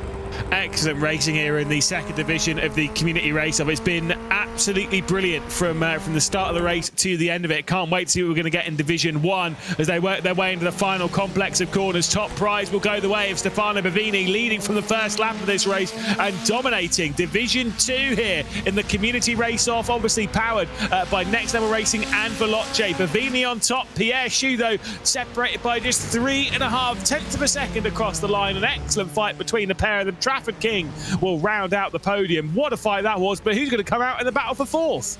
Yes, that's not over yet either. Usman is the one who just about takes that to a couple of very close finishes at the line in Division 2 and a crash after the line too, which maybe not. Oh dear, and that suspension is absolute toast. But thankfully that's all left after the race. It was a clean race too for the very most part, which is great to see, and photo finishes too. Yeah, relatively speaking, that was actually that was not too bad. As we'll see our results, of course, from that one. Stefano Bavini taking the victory and will grab himself an FGT Elite Light and an ES1 or ERS1, ERS2 or ERS3. Obviously, we saw a little bit earlier on, which was very nice indeed. Painful for Pierre Schu to miss out on top prize by just 0.3 of a second here in Division 2. Trafford King in third, Bilal Usman in fourth position, Alexi Vega, of course, in fifth. Then Alan Brout had a couple of issues very early on in the race. Giuseppe Mirando had that issue going down into Stowe, just going through a bit of a spin and dropped out of that lead grouping. And then Jack Imler obviously down in eighth, and 40 seconds off of the race lead. Fastest lap did come down from Pierre Schu when he was closing. You did say close by 0.3 of a second on Stefano Bavini on a lap where Bavini set a 17.0, which is actually very quick in this kind of car around here. And Schu said, I've got the slipstream, no problem. And that was, again, very impressive drive to even close it down, or even gave it an attempt at closing it down. Yeah, exactly. And both on that last lap going below the 2 minute 17. That's very impressive indeed to see. So gave us our close finish. I don't know if we can quite call it a photo finish, 3.5 tenths of a second, but a close finish, a nail biter, and so a good sign for the final race of the evening. Maybe we get a little bit closer again. Yeah, indeed. Obviously, we're awaiting to see if we can grab maybe one of our race winners, maybe even get Bavini in here and have a little bit of a chin wag with him to see what the dealio was with that race. It was an excellent drive. What are we expecting to see from Division 1, though? Well, I think the trend that we're seeing, although we've only had 2 races so far, is the tightness of the pack is generally coming down a little bit. We saw quite a few mistakes in the first race of the evening, Division 3, where the field got spread out pretty quickly and the race leader in the end didn't have much battling to do. In that situation, there was quite a lot of battling to do for those leaders, although it did eventually get spaced out. I think what we're going to see in this final division is things even closer together, and if it does get split apart at all, it will come a little bit later on than it has done in the previous 2 races, where the gaps were fairly large between some drivers. Yeah, obviously we are going to see the heat race as well as the feature race, so we're going to get a double whammy of racing. Remember that the prize is only given out for the main race, for victory in that main race. I'm expecting quite a lot more drama in that fight, but we do have Stefano Bavini joining us here, who's obviously won the prize for the Division 2 race. Excellent fight in that race between yourself and Pierre Schu. At one point, it looked like you pulled out a 1.2 second gap, and of course, he was able to close it back in. That's just style of racing around Silverstone. How was it for you? Can't hear Stefano Bavini, so clearly he's nervous about the idea of being victorious in that race. I'll try once more. Can you hear us? Unfortunately not. We can't hear Stefano Bavini at the moment, of course. Can you hear me? Now we can hear Stefano Bavini. Wow, what a drive. So excited. You couldn't even set up your microphone. That was excellent stuff. What did you make of that race? Thank you. It was an amazing battle at the beginning with Pierre. I'm sorry for Charles, actually, that qualified in pole, but for me it was a very nice battle at first laps, and then I just was sweating so much, man. So much sweat. But I kept it to raiders. I surprised myself, actually. So very happy. These races are obviously very difficult. Racing a car like this around a circuit is because it's so wide. What was the main bit that you felt was difficult? Was it the style of racing, or was it just this car around this track? And I don't usually drive this car. I'm more on F4 usually, but I think I found it difficult at first, but then just lapping and trying to practice, I just felt it better and better and better. So I think it just I was having problem in braking and being comfortable in battling other guys, but then just once we were lapping, I felt more comfortable. Other than the stress of just trying to win. Now, obviously, Division 1 is coming up. You're going to be paying attention, and if so, what are you expecting to see from Division 1? Because Division 2 was already incredibly close, as you definitely felt for that race. Are we expecting this to be even closer in Division 1? Surely. For me, for sure, because that is where there are the really fast guys. We were just playing. But that would be very, very fast, for sure, close racing from them. Well, thank you, Stefano. What an incredible race it was from you. You put on an excellent show and a well-deserved victory. Thank you so much. Thank you very much. There we go. Stefano Bavini again. Honestly, an incredible drive there, Ewan, and just was able to take victory just a little bit over Pieschu. Yeah, not by very much, but you only need to win by a metre or so. And that's what happened in the end. Yeah, it had to survive a lot of pressure during that race. Well, you mentioned they led a lot of laps during that one. It wasn't necessarily what you might think. We're just looking at that race on paper. There was a lot of pressure, and it had to soak all of that up to get the win. And so congratulations to him. And now, as he said, we move on to Division 1, where things are likely to be even closer, even faster as well in some ways, in terms of just what lap times we're about to see here in this qualifying session from them. Well, the top time in practice was from Kane Halliburton, right? That was a 14.9, which is pretty quick. And I did say I didn't know how much faster Division 1 would go from Division 2, because I did see some of those lap times being very, very nice indeed. But we'll see Dario Frattini coming through the final corner. Certainly someone that I've seen quite a lot racing. Of course, some of these drivers raced in the Formula Ford Esports Championship, which was the support series for the British Formula 4 Esports towards the end of last year. The likes of Isaac Phelps, Dario Frattini. No Henry Moore out on the grid. They're very disappointed. It's fine. I'm not sorry. You are. Incredible driver, by the way, in these cars. We do have some big names to the world of sim racing. Aidan Walsingham, of course, Eamon Murphy out on the grid. Luke Whitehead, Maciej Malinowski as well. Adam Alderton on the grid. Some proper quality drivers to try and take on the grouping, as you can see some of them. Damon Woods up at the top. There's another one. Yeah. That's another. Alexander Davison, I don't know if you mentioned him. Absolutely, I didn't. That's another good one. Yeah, chuck him in. Yeah, Michael Evdoka does a lot of top-level driving in the world of sim racing. So yeah, we're looking forward to seeing how this race gets on in that way. It's going to be a real top-class field, but not all of drivers we see an awful lot of on iRacing, which I think is the even more interesting thing for the likes of Maciej Malinowski. We have seen Eamon Murphy elsewhere in the world of sim racing, but Luke Whitehead as well, haven't seen too much of away from a GT3 car, for example, so it's a good mix of drivers here. No, again, I'm very curious. We're right on board with Luke Whitehead at the moment. He's been at Veloce for a little while now. Seen him plenty of times in the world of sim racing. If you are just joining us, mostly from the iRacing side, you think, I don't know half these drivers. Well, I mean, a lot of them, I say they race on ACC an awful lot, which is why I'm so excited to see them take on this circuit in this car on this platform. Most of this circuit they've raced a fair amount. It is available on ACC. This car most certainly is not. It's slightly less powerful than all of the cars available on ACC. Luke Whitehead currently sat 7/10 off of the pole time. Can improve to the 16.2 in practice. The thing is with this though, it's only a 10-minute session. They don't get many laps at all. And again, once the session is done, the session is over. You don't get that extra lap. Yeah, exactly. You've got to time that right. But I think for drivers of this level, they should have enough laps available to them throughout this session to sort of reach their peak that you would do in a qualifying session anyway. You're never quite going to reach, or you shouldn't ever be reaching quite your personal best ever in the in the qualifying session, but you want to get as close to it as possible within the allotted time, and while you may always be slightly disappointed with what you did compared to what you know that you can do, it's all about getting what you can out of a session like this. And first of all, getting a time on the board, which drivers like Eamon Murphy haven't done yet. Yeah, Luke Whitehead also, that lap time that we saw did not count. Or looking at Eamon Murphy now, this is the only lap he will get in this session. He will not have enough time to set another one.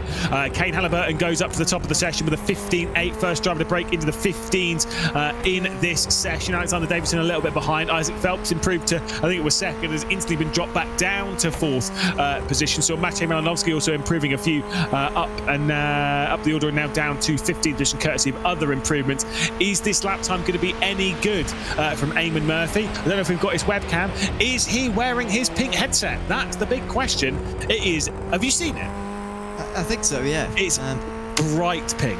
He's not the only one with one either, is he? No, I don't think so. But it looks ridiculous on him. Okay.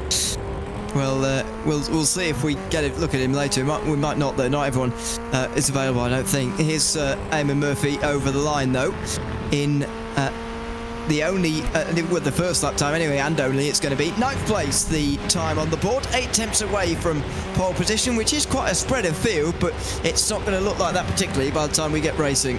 No, I can imagine Eamon Murphy is not going to be qualifying inside the top 10, knowing how quickly this session is going to change once their final lap times come in, because of course, as much as Eamon Murphy's got plenty of the circuit to navigate before finishing his lap, i.e. he won't, everyone else is kind of around where we're seeing with Angel Inostroza Peralta at the moment, who's coming now down into Stowe.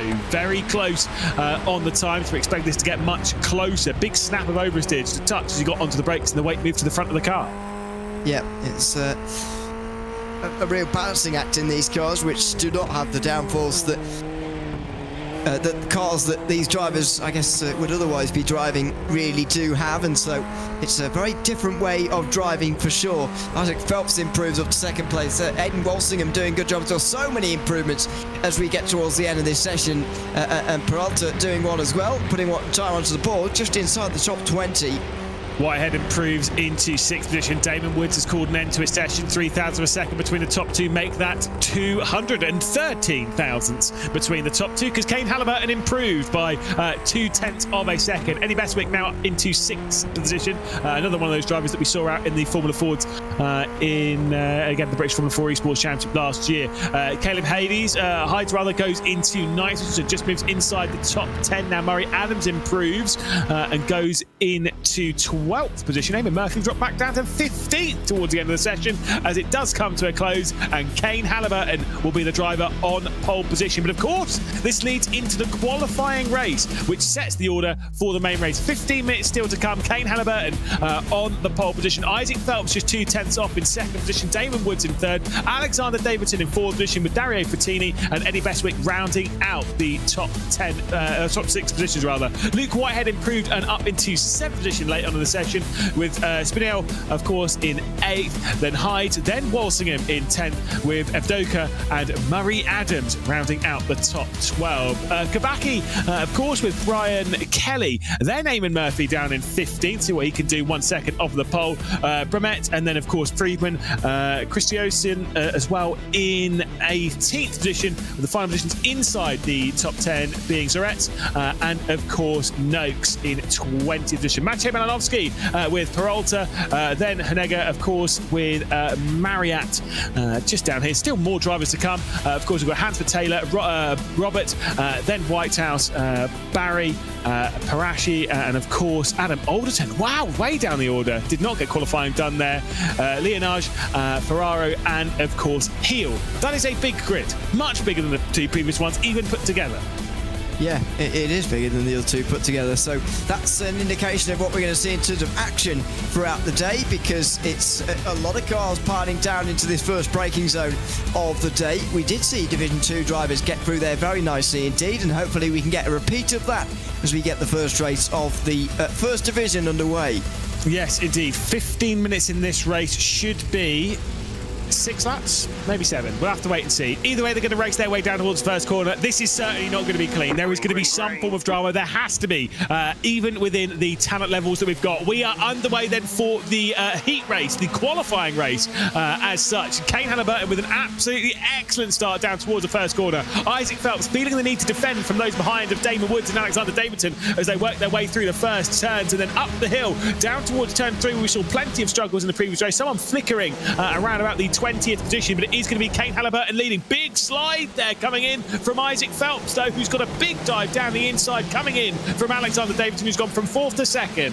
Yeah, good pass from Alexander Davidson, who got in there into the 4th corner, and a spin, I'm afraid, down the back of the field for a couple of drivers, actually, who seem to have been detached from the back, but it's about for second, which is really lively early on here. Kane Halliburton has got off to a good start and is racing away with an early lead.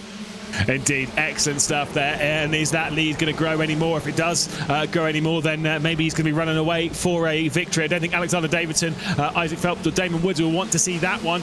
Single file for a few positions behind them, but not too many, because once again it is still side by side between Damon Woods and Isaac Phelps. The pair of those two battling as they head out to the old start-finish straight and remaining side by side, with Isaac Phelps still trying to hang on, and Will with an inside run going through the final turn. Or between Cops Corner rather, will just hang on from Damon Woods, who right on board with Dario Frattini staring at the rear end of Damon Woods, is 56. He's got Eddie Bestwick down the inside.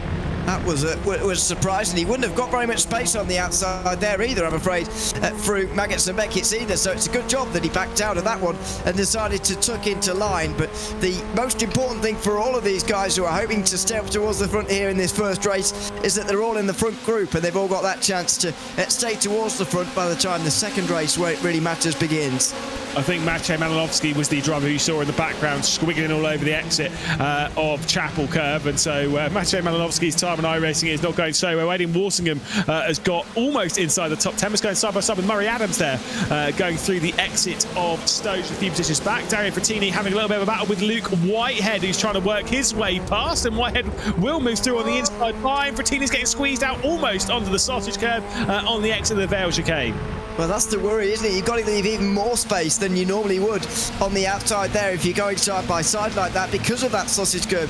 And Frattini was actually very lucky not to skateboard up the back of that and hit off the road. A couple of drivers, I think, in front of the leaders, are they still going? Isaac Phelps was like one of them, maybe Damon Woods as well.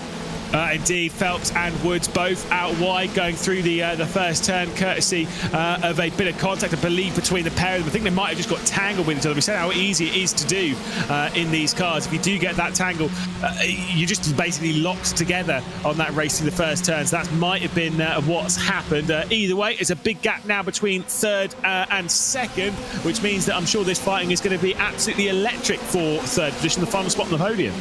Yeah, I think so. I think the disappointing thing for Woods and Phelps is that they're going to have so much work to do now through the second race. And I know there's a little bit longer in that race than there is in this first one, but even so, you want to be inside the top 10, I would say.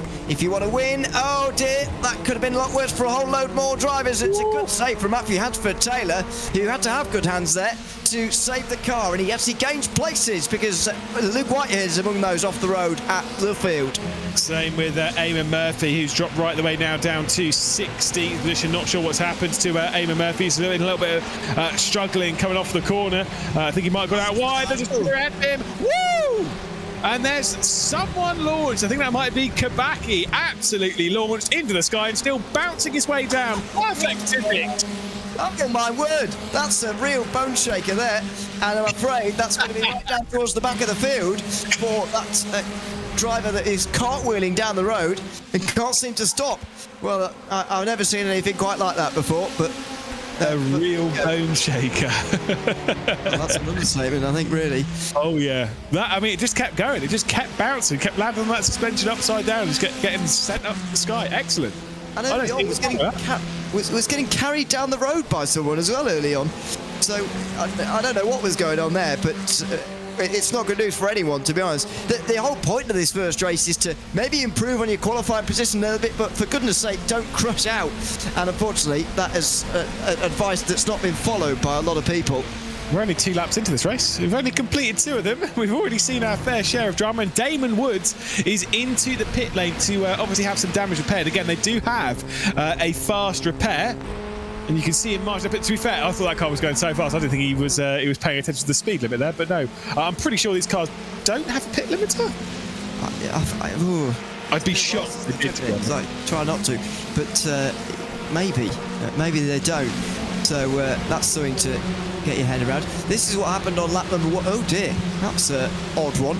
Spin into the gravel, but that was only the start of a catalogue of problems that there weren't necessarily so many of them on lap 1, but these are a few more of them. There's a spin at turn 4, which nearly everybody avoided. Then we get into the stuff that happened a little bit later on, and the more spectacular stuff of the day. It's my style of driving, just driving straight off the road. Don't know exactly what happened there. There goes a bit of a spin as well, heading back out onto out through. I think that might have been the 21 of Patricia. There's Maciej Malinowski on the opening lap, and this is the final chicane. So this was happening behind the back. We were watching Aidan Walsingham going around for a spin here. A lot of the big names having issues in this first race. Talent. That's what it is. Aidan Walsingham going for a bit of a spin. Oh, nearly rejoined. I think that might have been Maciej Malinowski working his way through. David Whitehouse, the next one to be shown. Oh. What's going on here? What did I just see? That car must have been broken. That car must have been broken. Yeah, you'd think so. There's what happened to Luke Whitehead, who ended up in the gravel, and I think didn't turn out too badly from it, actually, which is a good thing. And then I think what's coming up next, well, we're not going to see it, actually. That's right. Hugo will be queuing it up. He loves a good crash. I can't lie to you. I've never been more excited to see a replay. Yeah, you keep like queuing it up. Poor Hugo, just sort of like, oh god, you and that bit. And the next replay, you just want to see it again. You just want to see what happened in all of that. I've not produced a broadcast for about 4 years. Can you tell? Yeah, no, it's obvious. It's been a while, but yeah, I'm looking forward to that. It's been a lot of good racing though, and the field's quite spread out now, and maybe more spread out than I was expecting actually because of all the incidents that we've seen so far. But it has been very entertaining, and there's been a lot going on so far.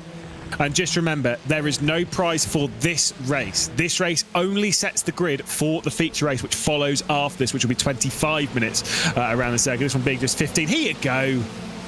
So there's an early slide, and it can't be corrected and can't be avoided either by Berto Robert, who just goes straight to the back and then gets carried. This is the bit I don't understand. Gets carried down the road, and is now increasingly bouncing down the road with increasing velocity every time, and now finally lays to rest. He was clearly holding escape that entire time, but just couldn't get out of the way. You any good at gymnastics?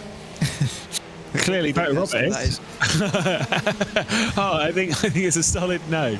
You're not the most flexible human being. Oh, goodness. I'm one of the least flexible humans that God has ever made, actually. Yeah. So that's not good. But yeah, that was akin to gymnastics. Very much. Yeah, it's certainly up there. I'd give it at least a solid 6 out of 10. Bouncing their way down. Not typically the place. Here's Evdoka, so you can actually see what happens. There was the big slide, and there's the car going over, and here's where he carries it down the road. He just drives into it. I mean, fair enough. Why not? Maybe he's trying to help him by flipping him back up onto the wheels. Didn't work. I provided the ramp, so I'll provide the solution as well, but unfortunately he wasn't quite able to do that. It's not his... maybe one of his most memorable moments, but not for the right reasons, I'll put it that way, as we continue on with the race. I'd say more spread out probably than I was expecting, to be honest with you, but as I said earlier, this race is about just staying up to the front in my mind and then really pushing on in the second race. For example, if I was Alexander Davidson, I'd have no interest in winning here, to be honest with you. I'd let Ken Halliburton win, actually, and just sit there in second.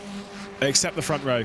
Front row starts absolutely fine for Alexander Davidson. He's up from the second row, obviously qualified in 4th position, made those moves into the first couple of corners, up into second. I think you're absolutely right.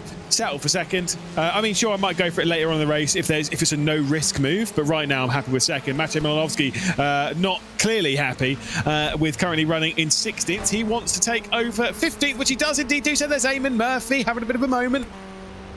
Thankfully gathers it up before he spears straight into the pit wall, which was looking likely at one stage. But this is the kind of region where the excitement is going to be in my mind for the final 3 laps of this race, which we've just started now.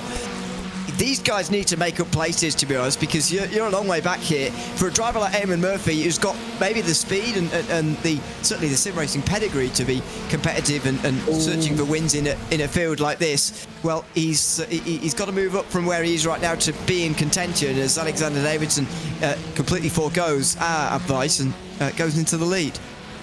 He's not as good on the tactics as we are, that's what it is. Either way, Alexander Davidson, like you say, up to the front of the field. Here's a look at that move once more. Look down the inside going into Brooklands. I'm pretty sure in all that Kane Halliburton was like, absolutely not, Chief, off you go, son. Allowed him to pass. Probably we'll try something a little bit later on as we look at Marco Honga coming out onto the run through Woodcote and out onto the old start-finish straight, and I think has lost out a couple of positions all that, because not only has Maciej Malinowski gone through, Aidan Walsingham has also gone through in all of that as well, and I believe even maybe of Doka? No. No, it's just Walsingham and then Eamon Murphy as well. Yeah.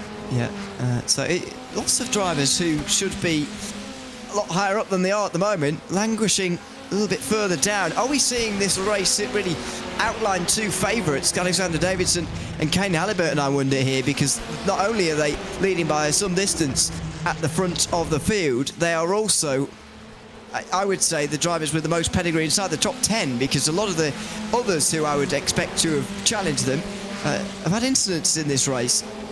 But yeah, I mean, this is the whole thing. It's like this style of race. I think if you want to win the feature race, I think you do have to be a bare minimum within the top 10, maybe within like the top 5, at least then you'll get a chance. If you're below that, I think you've got to come through too much carnage to win the feature race, right? And also, like, the other thing with this style of racing, because how slipstream and stuff, these styles of racing work, if you're not in that top group when it splits apart, you won't be able to close up and join them, because it'll be running at too high of an average speed as a group for you to be able to close in. So it's like, if you're not able to bridge that gap or be a part of the gap at the start, you aren't going to be able to win. So I think you need to be in the top 5. I'm sure everyone is well aware of that. But if I'm in this group, again, I'm not fighting. I'm fairly settled second or third row. I'm in that hunt.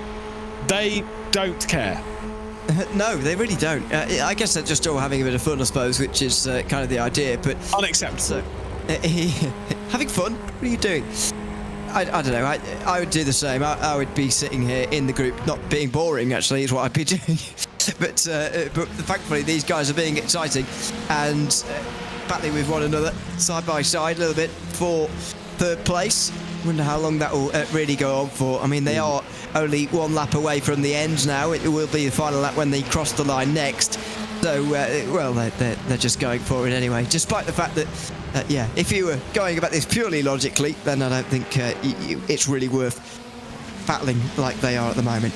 Adam Alderton has dropped back down the order, not 100% sure as to what has happened. Oh, well, there we go. Straight onto the replay. He's in a battle with Maciej Malinowski, working his way through into Luffield. Malinowski just hits the rear left, and Malinowski also went for a spin and all that, which is why Malinowski has dropped back down the order. But Adam Alderton sent round in all of that, as there is the battling in the background between Fatini and Bestwick, as we've seen time and time again. Also very close for the race lead. Eddie Bestwick should be able to make the move to the inside. Yeah, I mean, I wouldn't be involved in this fight because I care only about one thing, and that's winning. That's why I've won so many races in sim racing, right? Yeah, you actually know how many you've won as well, don't you? 27.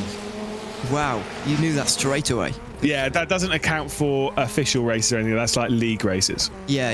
Of course I knew what it was. You can't count official racing. That's not fair. But yeah, it's. I stopped keeping track at one stage. Not because I was winning so much, but I forgot. I actually have a photograph, right? Because you know how I used to edit photographs, right? I have a photograph of every single time I took a victory, because I used that as my trophy. That's why I know it's 27. Wow. That's I did not do that. You have the talent and the raw ability, sir. On to the final lap of the race, and we're seeing the raw ability displayed here between Davidson and Halliburton. Yeah, it's not ability in terms of knowing when to fight or not, I would argue, but there we go. I can't really put too much blame on them, to be honest. Alexander Davidson went through once. Kane Halliburton is on the same wavelength as us, I think, because he's not fought ever since. He's had 2 more chances into Brooklands. He's probably had 2 more chances into Stowe, although we didn't really see them. And he's just stayed behind. So, you know, he's perfectly fine to sit there in second. These guys are, I think, a little bit more with urgency to try and fight with one another. Because I think you have to down here. You've got to get every position you can outside the top 10, because the chance of you winning is pretty small anyway. You need to be as close as possible to the lead. At the moment, a back end of the just outside the top 10 region is best they can manage, really. Can't imagine Eamon Murphy, Aidan Walsingham, Angel Inestrosa, Peralta have probably had as entertaining fights for 12th as they have right now. Big crash ahead as well. Matthew Hansford Taylor has been sent out into the barrier, and that is a lot of damage and no rear left. That is out of the race for the 97. Yeah, and he'll be outside top 30 because that's how many we've got still on the lead lap here. Ken Halliburton was indeed waiting for the final lap, it seems. He didn't want to just wait and sit around, take the front row. He wanted to take the win. Now, don't you take each other off here, but it looks like they are going to fight into the final chicane for the win.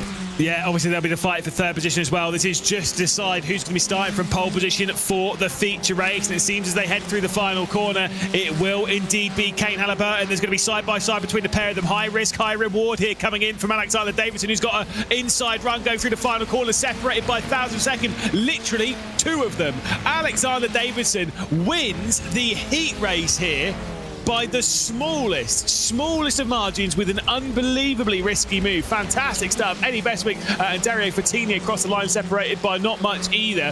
Spinell as well in 5th position. Murray Adams, Caleb Hyde, so then Brian Kelly and Jamie Christensen coming across the line in 9th, and I think it might be Jerne Zorets, of course, inside that top 10. But that was absolutely fantastic between Davidson and Halliburton as the rest come across the line. Yeah, greatly entertaining. That's a big smash on the wall. Greatly entertaining, but not necessarily the most logical thing I've ever seen in the world.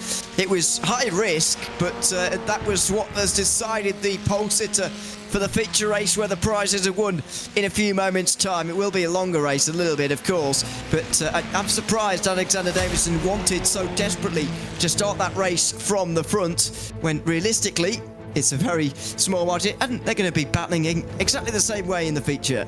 Yeah, I won't read through all these because I know we're going to go through them in a second anyway for the grid of the main race. But Alexander Davidson winning by 0.003 of a second. Kane Halliburton behind. Eddie Bestwick, of course, 3rd position. Dario Fottini.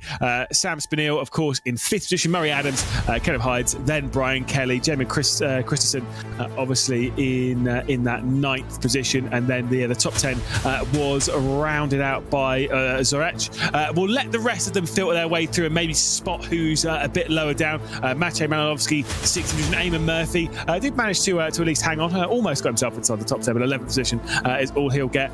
Questions, though, for the likes of Doka. Obviously, big incident for him. Adam Alderton towards the back end of the top 20. Damon Woods, 27th position, obviously came into the pit lane to have that car repaired. Luke Whitehead sent out to the barrier at Luffield. Plenty of people to look at in all this that might be well out of position heading into the feature race. Yeah, plenty of Australians, by the way, in the field as well, early in the morning, which is nice to have them on board. But yeah, I personally think if you're outside the top 5 or so, then you are going to be in a bit of trouble for the race. But you just don't know what's going to happen, to be honest with you. It was so chaotic early on in that first race that we could see all kinds of movement early on here. So, I mean, who really knows? It's going to be exciting, that's for sure. The amount of cars that we've got is just making it very, very interesting indeed, and hopefully we'll get that plus 10 more minutes in the second race too. Yeah, indeed. Now the thing is with that is that we've just seen a race that was again exciting and thrilling and blah blah blah, all this stuff, which it was. I'm pretty sure. I wonder if there are a few drivers out there that maybe have been a bit irritated by the actions of someone else. Take Luke Whitehead with his spin going off at Luffield, which was definitely assisted.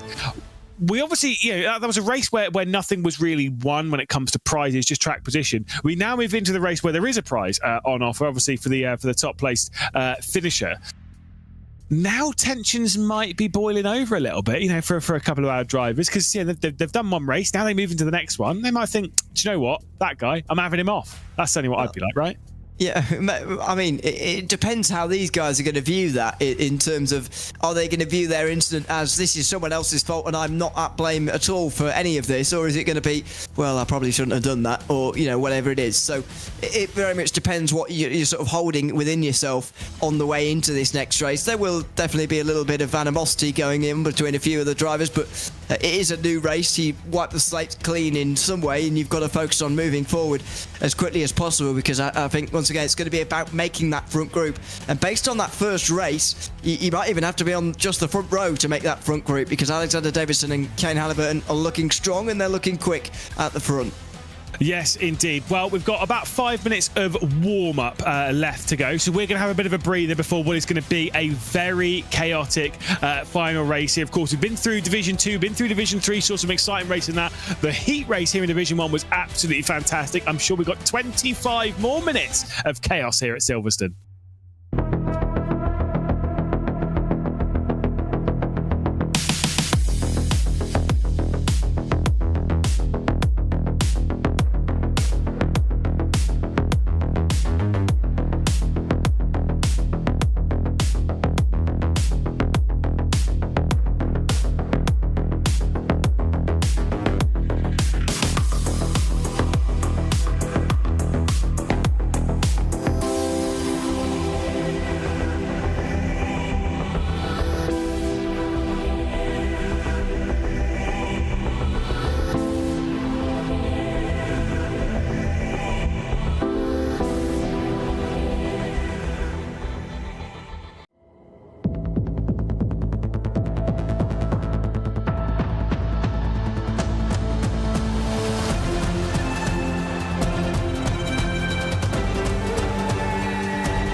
Excellent look at the products, of course, which the drivers will be battling for victory. The FGT Elite 160, as well as one of those seats, either an ERS 1, 2, 3, or even the ES1 as well. They're all battling for that. That is only for the race winner, of course. They'll also receive a Next Level Racing merch pack. Just one final race to deal with here in the community race-off presented by Next Level Racing and Veloce. Of course, Jason McGlade, Ewan O'Leary in the commentary booth to take you through this one. We've had 3 great races that we've seen on the broadcast before this, building up towards this finale.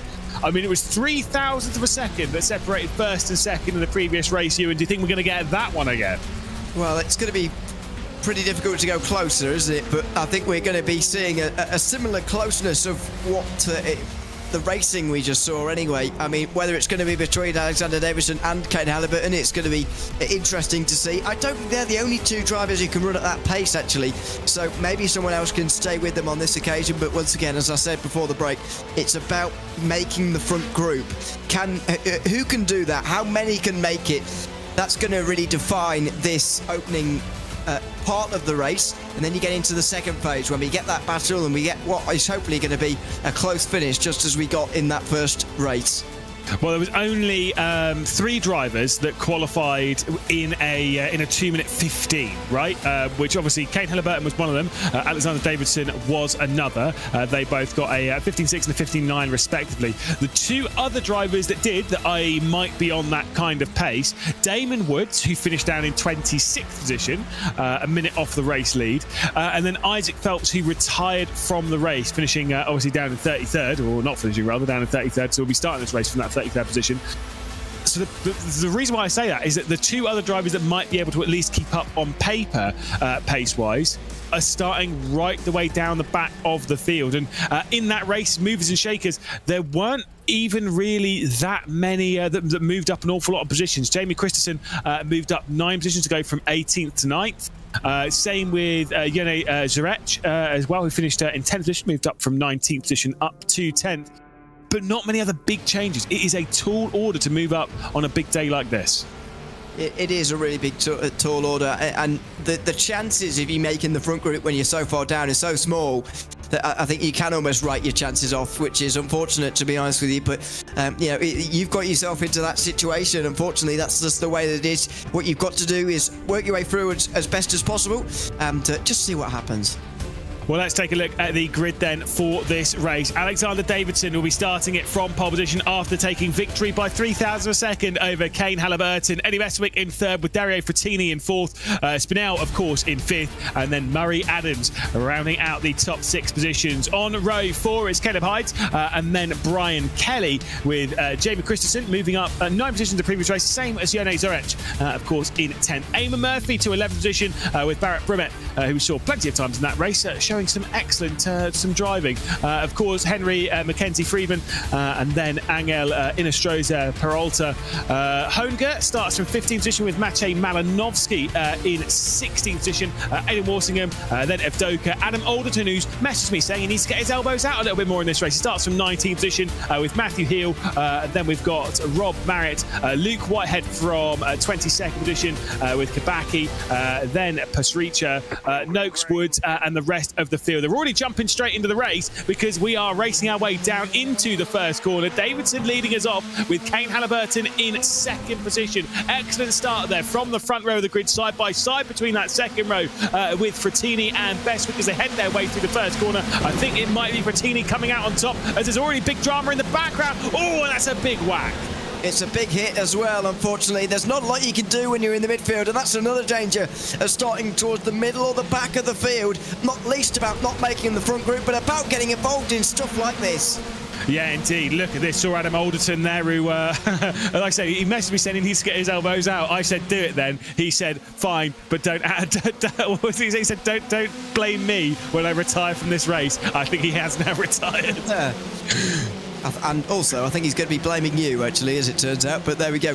Oh, big slide on the way through Bloodgun's first time round as well. But fortunately, we have got a decent group at the front of the field. Seems to be the first 16 or so, which we do have lots of the main contenders there. Kane Halliburton has done well off the start here. Alexander Davidson's down to 3rd, although that could change here as it's all side by side on the way towards Cops Corner. Maciej Malinowski and Michael Evdoka have also made the group as the final 2 to join in with the front 16. Side by side for the 2nd position now as Alexander Davidson is feeling the pressure, just a touch from Dario Frattini. They work their way down the hill now into Magnus Beckers and Chapel. It is slightly more downhill, by the way, than you think on the run into Magnus Beckers and Chapel. It is Alexander Davidson who's able to hang on to 2nd position at the moment as they go up the little rise, then back down into Chapel and then out onto the hanger straight. Kane Halliburton leading by 0.4 of a second, just about. Dario Frattini obviously just sat on the rear end of Alexander Davidson for 2nd position. Will there be any more switches? Look at the battle as well a little bit further back between Spinell and Caleb Hyde.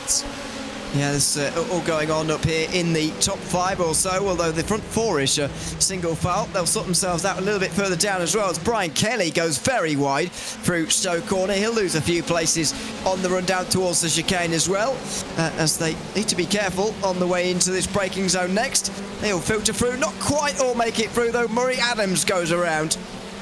Oh, just again, just tripping over each other is so easy to do around here, and we can see Kane Halliburton here, a race leader at the moment, but only by a 10th, having to stare into his mirror. Sorry, how many times he was taking a little bit of a look up. You can see a triple screen setup as well. Said that a lot of the drivers of this grid will be running triple screens because they are some of the best in sim racing involved in this fight. Alexander Davidson with a big move to the inside. Oh, that might be too much. There's the contact.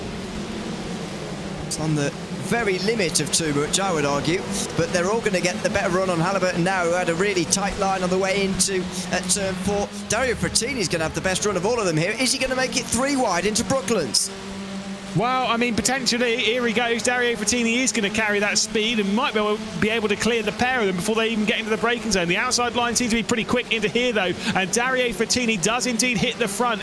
Kane Halliburton having to fend off Eddie Bestwick as well, who's taking it around the outside of one, maybe even two. I don't think that one's going to work. Bestwick's certainly not going to have the grip out there. You can see how difficult. I wonder if you had the heart rate on any of these, how high it would be. It is such tricky, sweaty racing.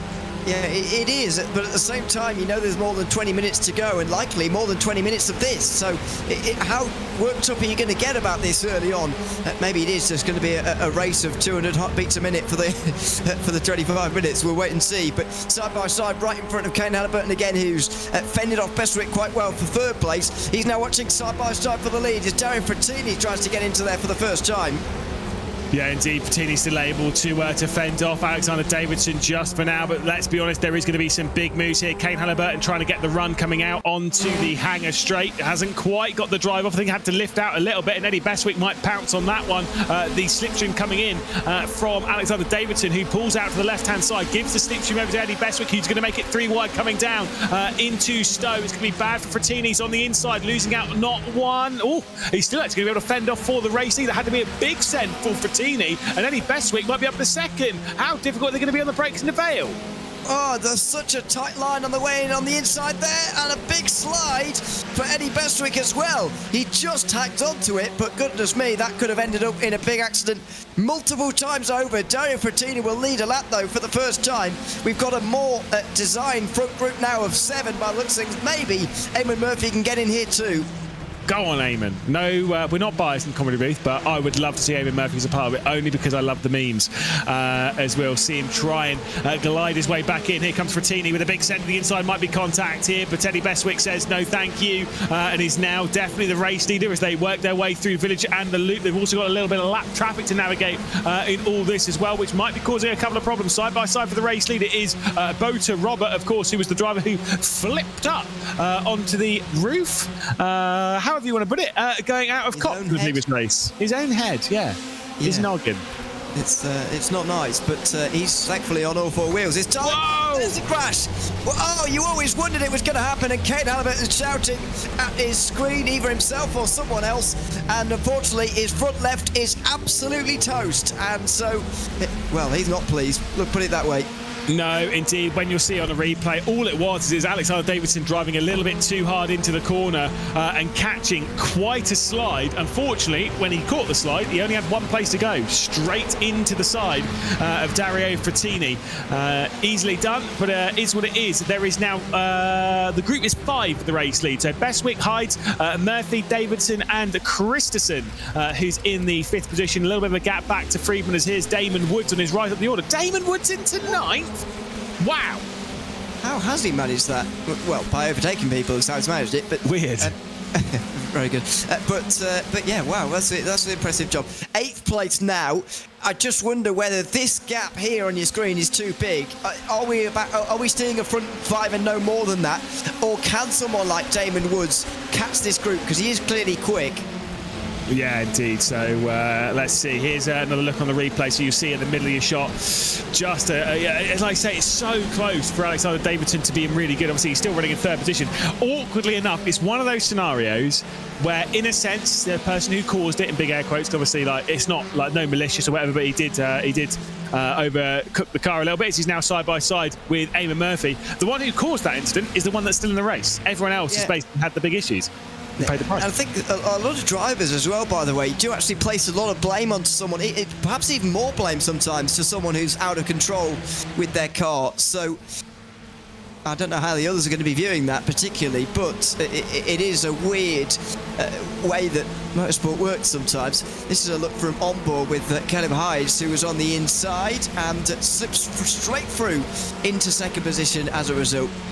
Yeah, indeed. So Hyde's now up into that 2nd spot. Alexander Davidson able to fend off Eamon Murphy for 3rd. Christensen probably sat on the rear end of this thinking, how am I back a part of this fight? What's happened? But either way, did a great job going up 9 positions in the previous race. Wants to go up a few more here with a big send going down into Brooklands. But that one's not going to quite work out. The top 2 are building quite a gap on this group. Yeah, and because of stuff like that, mainly. Eamon Murphy and Alexander Davidson very nearly having each other off there, and thankfully they stay on the road and all right. But can they get organised now? Murphy stays to the right-hand side here, expecting Davidson to go to the outside. I don't think he especially wants to. Christensen also wants to get involved slightly here, but this is the kind of stuff they've got to avoid. There goes Davidson, though. Good punch out of Cobb's corner. He'll be through into third now. Yeah, and I'm going to say it. I think if you're in this trio, if you want to win this race, have Davidson at the front. He is clearly the fastest of the three and might have the pace to close down on Hides and Bestwick. If you are going to fight, that gap's going to be too large by the time Alexander Davidson hits the front of the field. So I would not fight Alexander Davidson. Sure, fight between the lot of you, as Yerne Zarech, I think, has had a problem. Evdoka as well, who's dropped the way down the order. So I think there might have been some more drama for Evdoka going through Cobbs. Oh, we had that in the previous race. But maybe. I hope it's not as spectacular as last time. Or as... yeah. Do you hope that? I think you hope it's more spectacular, surely. Well, I would not say that publicly, but there we go.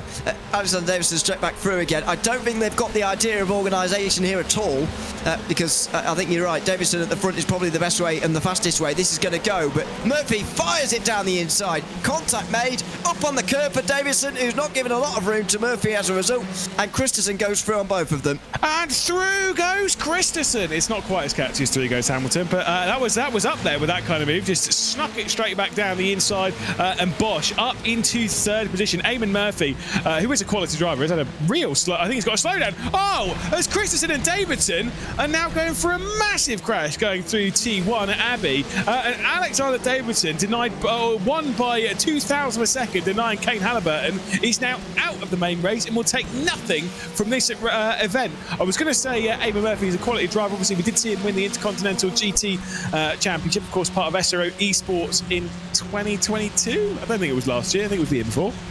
Along with James Baldwin, his teammate. I can't remember who his other teammate was in that. Do you remember? Nope. I wasn't working on that, unfortunately. There's the contact. Big bit of contact and a spin around off the ground for Davidson. He just got into the... It's such a small bit of contact, isn't it? But it's... unfortunately, some very large consequences for the both of them there. So Alexander Davidson's mistake, that's the problem in all that. And now it is definitely just two for the race lead, Eddie Bestwick and Caleb Hides. Those two will be fighting out for victory and for top prize. But then again, we've seen plenty of drama and plenty of crashes so far in this race. We're not even halfway through. We're still 2 minutes shy of the halfway mark. Likelihood of more is pretty high. Likelihood between those two, I mean, surely not. Surely not. Well, you never know. You say that. I just don't know what to think anymore, to be honest, with this. What's on his wall there? Well, I was trying to work that out. It looks like I thought it was a shoe, and we were just upside down in some sort of way. But it's what? I don't know. Maybe it's like it's a cart. Yeah, I was going to say it looks like a cart's nose, and instantly Hugo Luis straight in with that. It is not an upside down shoe in the wonderful world of Ewan O'Leary. I thought it was a shoe. Well, no, I didn't think. I thought someone was playing an optical illusion on me, to be honest with you, but there we go. David Woods and Eamon Murphy also going side by side now, and they're spinning the background for Brian Kelly. Not the first time he's dropped a couple of places as a result of a mistake, but that's a bit more severe as he pulls out of the top 10 now. Unfortunately, as a result of that one, starting to slightly wonder aloud here whether Damon Woods could win this race, maybe.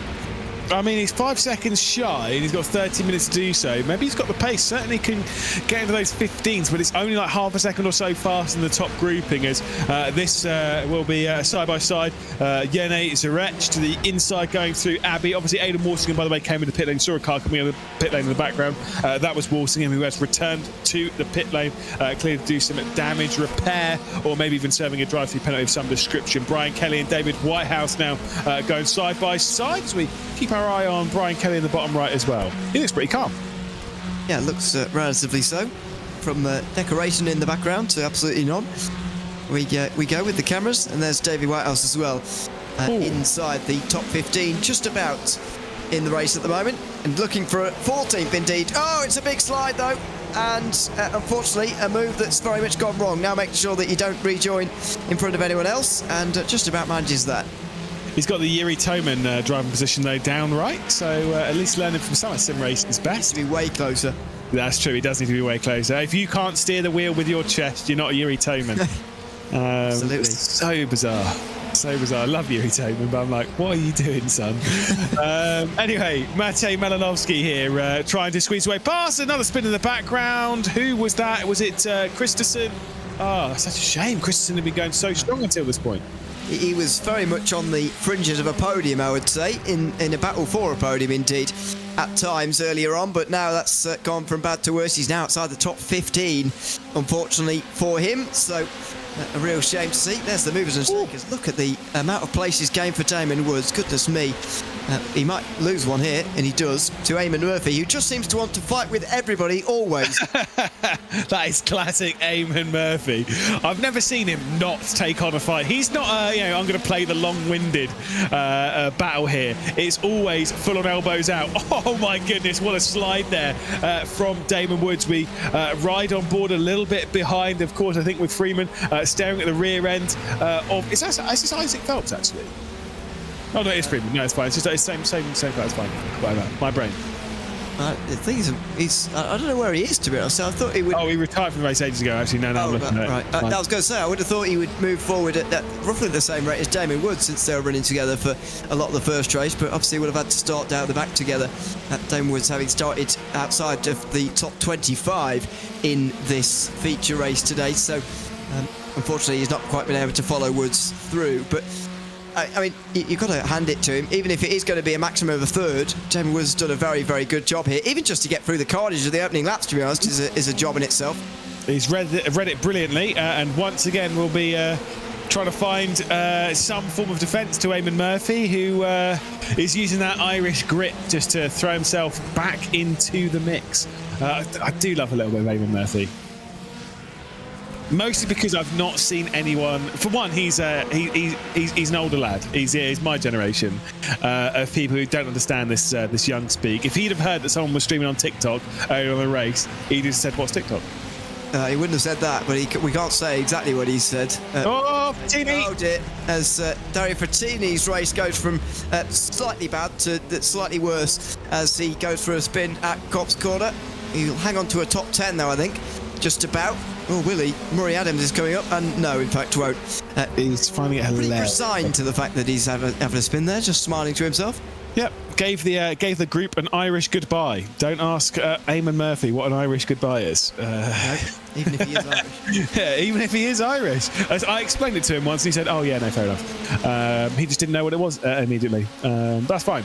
Either way, Damon Woods to the inside of Eamon Murphy now going down. It's at least putting on a great battle, but the chance of victory has now definitely subsided. As we've only got 4 laps left to go in this one. As once again, Eamon Murphy, like I say, he's not going to back out of a fight. No way. He's certainly not. It's going to be close, by the way, but it should be just about 4 laps to go. Yeah, it's going to be a good fight for third. And sadly, it's not for the win, to be honest, because these 3 did have the speed, I would have thought, to get up there and be in contention for that win a little bit later on. But it's not going to happen. They've not worked together nearly good enough, and even if they did, I don't think they would have got there anyway. So they'll just entertain themselves and us with a great side-by-side battle for third place. And at the moment, Freeman doesn't really know where to get involved. Now he will, round the outside of Eamon Murphy, and that'll give him the inside for turn 4. Might actually help the pace of the grouping, especially if these two fight for 4th position. Again, Eamon Murphy doesn't care about battling for the podium, he just cares about battling 24/7, and so I do get the feeling that Damon Woods might use this time to check out into the distance and might try and run away from the group, and then we'll see if he can close down the margins. If he closes down by 3 or 4 seconds, he'll be sat there thinking, I could have won this race, as Eamon Murphy will still fend off Henry Mackenzie Friedman. Battles behind between Matej Malinovsky and Dario Frattini as well. Oh, and they've been spun round. They have. That's unfortunate for the both of them, Matej Malinovsky and Murray Adams. And Adams is struggling to get back going again here. There we go. Just launches the car back off the circuit and back on again in 15th place. But yeah, these Division 1 races have been a bit more incident-filled, to be honest, than the other 2. Yeah, chaotic, I'll put it that way. Exciting, entertaining at least. But certainly, I've said this before when it comes to top-level racing, the driving speed is much higher. The quality questionable. Certainly has been in this case. Don't get me wrong, it's been very entertaining, especially for what is it's a fun race. It's called a community race off for a reason. Next Level Racing and Veloce here bringing us this style of event. Of course, we have had this style of event before with Fordzilla and the like, but having it with Veloce now. They're exciting races. They're always a lot of fun. But again, when they are battling for a prize, it's not for any of this grouping. It is for those lead two, which Caleb Hydes has just taken over the race lead on. And to the moment, he is in the prime position for top prize. Looks like it. But it makes you wonder, is Eddie Bestwick just sitting there and waiting for the final lap to strike, or is he really struggling to cling on in that front leading group? We let him go. What's going to happen here? Slow down. Ah, yes. That makes sense. Must have had a slowdown in all that. David Whitehouse, obviously fairly close to his wheel, but not close anymore to the back of Barrett Drummett, who's just worked his way past as Maciej Malinowski having a little bit of a ding-dong with... Is that a lapped car? I think it might be. Must be, I would say. As there are quite a few in this... Robert, yeah. There are quite a few a couple in this race. A lot of those lap cars are actually not driving around anymore at all. In fact, there are only 22 still in the race, which is we lost a third, put it that way, from the race so far. Maybe that gives you an idea of what we've seen in the 20 minutes or just under 20 minutes we've had so far. I love that Damon Woods has worked really hard to close down the lead group by a second, and Eamon Murphy's gone, I don't care. straight back through. Eamon Murphy goes then up into third position. Damon Woods is working so hard for pace in this group. They honestly, I reckon they could have been in contention for the victory in this race without this fighting. But it's been entertaining, so you can't really complain. Yeah, we can't deny that it's been entertaining. That is for sure. But it's just, you'd be frustrated, I suppose, if you were Damon Woods, because he may really believe that he could have had a go at chasing down the two at the front for the win here today, and that chance has just been taken away from him really by Eamon Murphy, to be honest. Now, he might not have got there anyway, and of course starting P26 doesn't help in the first place, but nevertheless, he may be a little bit frustrated that it's going to be third or worse today. Indeed, here we are then working our way down into Stowe. Damon Woods settling for staring at the delightful rear end of Eamon Murphy for now. I don't think that one's going to last particularly long. Penultimate lap of the race they're about to head on to, so not long left to go in this grouping. Like I say, it's going to be close for an extra lap, but they won't get an extra lap unless they start racing in the 2-minute 14s as Whitehouse and Brummett continue their fight for 13th position. No way past at the moment in this podium battle, but there is a way past. Fairly Bestwick up now into the race lead. How did that happen in that case? I would imagine it was a mistake from Caleb Hydes, you just thought, but we don't know, to be honest. Eddie Bestwick through, though, and now the discussion turns to again, I suppose, which position do you want to be in going into the final race, the final lap, excuse me. We've not really seen races come down to the end like this, other than the first heat of this division. There's the move down the inside from Bestwick. Must have been a poor run off the final corner for Hydes. I can't imagine that opportunity would have provoked itself from just a good exit from the trailing driver. I refuse to believe that, to be honest. Yeah, I mean, I also agree. I just don't believe you get that run on the start finish race. Not long enough on the Sir Lewis Hamilton straight, by the way, just saying, if you want to call it its correct name. I don't believe you've got the speed coming out onto it to make a move. Certainly not into a non-braking zone of T1. But maybe there was a bit of an overlap, and Caleb Hyde was like, actually, no, mate, you have it. But either way, they're not separated by very much, nor are their liveries. That's annoying. No. That's, there's minor differences, isn't there? But it's not... There? Yeah, there is, yeah. When you get the slide-on shot, you'll see, but it's not obvious. That's for sure. There you go. The wheels are indeed different. But yeah, I mean, we'll file our formal complaint. Yeah, if this was an actual team in an actual event, not just like community liveries and stuff like that. If it was an actual team in an actual event, I would be going ballistic about your liveries. You know me, fuming about it. Not quite as fuming as Eamon Murphy will be about losing the position to Damon Woods. I think that's line 1 in the sim racing commentators union. That's the first line. Don't have identical liveries, for goodness sake. Don't tell me what to say. Don't have identical liveries. What else would be in there? Don't tell me what to say. That's yeah. Don't tell me what to say. Have you not been told by teams and stuff? Yeah, to be fair, sometimes we do need to be told, so that's fair enough. Either way, we've got a great battle here. This is what we're telling you about. We're not being told to tell you about this battle. We're just seeing it and telling you about it. Eamon Murphy back through in the 3rd position to start the final lap of the race. Yeah, it's. I'm interested to see who comes out on top in this one, actually. Friedman is sitting behind and being patient. Unlike Eamon Murphy, who's possibly the least patient person I've ever seen in this race so far. And so, well, it could work out for him, to be honest. You wouldn't put it past him winning out in this group, as the battle for the win is really on. Oh, and out onto the grass. For some reason, Caleb Hyde feels the need to go. Eddie Bestwick with the outside line going down into Brooklands, and it will be Caleb Hyde to take over the race lead, going down into Brooklands corner. Damon Woods and Eamon Murphy switching position, so it's now Woods up into 3rd position, heading out of Luffield onto the old start-finish straight, out through Woodcut. Of course, the national straight as it is. Caleb Hyde in position. This is surely going to switch going down into Stowe, though.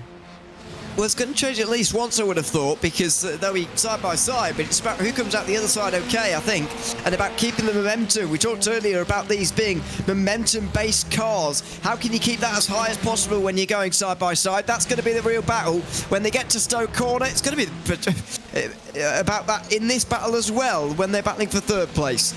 Indeed. Let's see the battle for that 3rd position with Damon Woods and Eamon Murphy, who is Woods' advantage right now. Is there going to be the switch here? Who do you think comes out on top? We've not got many corners left to go. Where is it going to end? I think it's going to be in the final chicane. I think Eddie Bestwick's going to make his way through. He's looked very threatening so far in this race, and he's doing it all over again. He's even found a little gap on the inside line going into Stowe Corner. Yeah, so Eddie Bestwick will come through. Out wide goes Caleb Hyde, trying to get the up and under, and will indeed have the speed coming down the hill. Just a couple more corners left to go into the chicane, left to right, and then through the final right-hander. Eamon Murphy's had a bit of a problem in the background. Will not be a part of the podium battle. Straight around the outside, Caleb Hyde's going to go. Is the up and under going to work for Eddie Bestwick? We had 3,000 a second separating the top 2 in the heat race, and I think Eddie Bestwick is going to come out on top here at Silverstone to win in Division 1. Fantastic drive from Eddie Bestwick up to the race lead ahead of Caleb Hyde. Brilliant battle, just 1/10 of a second between them. That's a massive gap compared to what we saw in the heat race. Exactly, a bit of a shake of appreciation between the two of them. It was a great and a clean battle between the two of them in the end. Eddie Bestwick, though, the one who takes the win in the end. He just held back there through the chicane, made sure that he got that exit. We talked about momentum, and it was actually Caleb Hyde who had it much better through Stowe Corner, but he was only alongside, and it doesn't matter about being ahead at that stage. It is about the exit, because as we've seen on the last 2 occasions now, the run out that final corner is the important thing, and that's what has won Eddie Bestwick the Division 1 race. And all Oz top 3 as well. You said there was a few Australians and stuff in this race, so clearly Connection not holding them back, but look at them, they're all just cruising around. If there was a photographer around, they'd be very happy right now, but I don't think we've got one. Well, Lewis McGlade can be hard. I can indeed be. I will require a lot of money or something. I can be employed by other means. It's fine. Either way, looking at the finishing results, 11 laps complete. Eddie Bestwick taking the victory and top prize with it. Caleb Hyde and Damon Woods in 3rd. Henry Mackenzie Friedman in 4th position, just sat off the rim of that. I think he might have had an issue with Eamon Murphy on the final lap going down into Stowe. Eamon Murphy down into 5th. Taking Kabaki, by the way, up almost as many positions as Damon Woods, up to 6th. I think he's almost up 20 spots in that race. Luke Whitehead as well, up with plenty of positions into 7th with Angel Inostroza, Peralta, of course, in 8th. Dario Frattini down to 9th position with Brian Kelly rounding out the top 10. Fastest lap as well coming in from Eddie Bestwick. Let's roll through the rest of the field as Yone Zorech, David Whitehouse, Maciej Melanovski, Murray Adams, and Barrett Bromett. Thomas Noakes, before we get to Leonage, Honger as well, of course, in 8th position. Walsingham, bit of a shame for him, and Neil Hill rather down in 20th position, a minute basically off the next car in 20th. Before we will see a page of retirements, both Robert and Parisha, of course, finishing 1 lap down. We get retirements: Christensen, Davidson, Evdoka, Hansford Taylor, Halliburton, Spinell, Alderton, Barry, all retirements. Quite a lot of those as well, basically on the first couple of laps of that race. Marriott as well. Before we got Ferraro also out of the race. Same with Isaac Phelps. Big shame for Isaac Phelps in that one, retiring on the first lap of this race. A lot to get through in that race, a lot to digest over, including an excellent race, of course. Absolutely fantastic. Eddie Bestwick joins us here in the comedy booth for a little bit of a chinwag over what was an excellent victory. A couple of changes on that final lap. I'm sure your heart rate's through the roof. Talk us through the last lap for you. Yeah, it was a pretty good one. Obviously, leading up to that point, we knew it was going to be a slipstream race, so it was just all about staying out of trouble. And me and Caleb, who was my teammate in Eclipse Sim Sports, we were able to do that. And yeah, obviously no team orders on the last lap there. We gave each other plenty of room, but yeah, it was a good race with him. We knew what each other was doing, so yeah, it was a good one. Yeah, obviously you've raced with each other quite a bit then, being teammates. Gone a fair few times side by side. In that, were you kind of like always playing a big tactical game, knowing what Caleb was going to do on that final lap, or was it literally just sort of like, look, we're going to take this as it comes and go from there? Yeah, it was a bit of that. Like you said, because we're teammates, we know how each other race quite well. So we had an idea of what we were roughly going to do, but we weren't directly telling each other. But yeah, it just came down to those last few corners where there wasn't really any slipstream. It was all about tactics. So that's what it came down to. In warm-up, did you investigate what happened in the heat race for the race lead to kind of maybe see if there was anything that you might learn from that as to how the victory was taken in that session? Or were you kind of just like rolling with it and kind of just, again, not really focusing too much on what had happened in the past and just what's going to happen in the future? Yeah, the biggest thing was just trying not to let the front two get away like they did in the heat race. So just trying to stay single file, trying to get track position, but not let the leaders get away. That was the main thing. And other than that, it was just to stay out of trouble. Well, an excellent drive from you. Obviously, you've going to win yourself a bit of a prize, the FTT Elite 160, as well as one of those seats as well. Should be a lot of fun. And like I say, hopefully we'll see you around in the near future. Thank you. See you later. Eddie Westwick then, race winner. And again, incredibly so, of course. But I wouldn't say dominated that race, not even remotely, but the top two were able to clear away a fair margin over Damon Woods. 3.5 seconds, they crossed the line clear of Damon Woods. We're going to catch up with Caleb Hyde as well. Coming up a position short, 10th clear. Yeah, I know it's your teammate, but still, there is does that feel a little bit bitter? Do you feel a little bit beaten? Or is it still good vibe? Still 1-2 for you guys? It's very good vibes. I'm very happy with it. It all played out good in the end. So yeah, happy for Eddie. And Damon Woods as well, getting P3. So yeah, just good morning for us. We all were up at 4:15 in the morning. So yeah, gonna be good heading to work or school or wherever we're off to. So yeah, good morning. I was going to say, clear Aussie power here in these Formula Fords at Silverstone. Were there any fears that Damon might have been able to close in on you? Obviously, he was in a bit of a fight with Eamon Murphy. Do you think he might have been able to close in, or were you kind of pretty set that they were just going to keep fighting? For the majority part of the race, we were quite comfortable.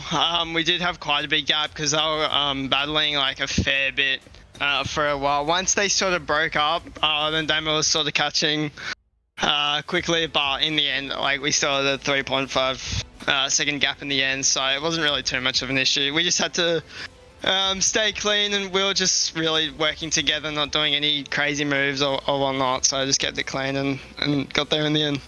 Well, Caleb, fantastic work, excellent show, coming out a 10th shy, but still an excellent show you put on. Well done. Thank you, guys. Thank you. We'll quickly catch up as well with Damon Woods, who was embroiled in a fair fight with Eamon Murphy. Damon, talk us through that one, because it seemed as though Eamon Murphy had a few fisticuffs for you in that.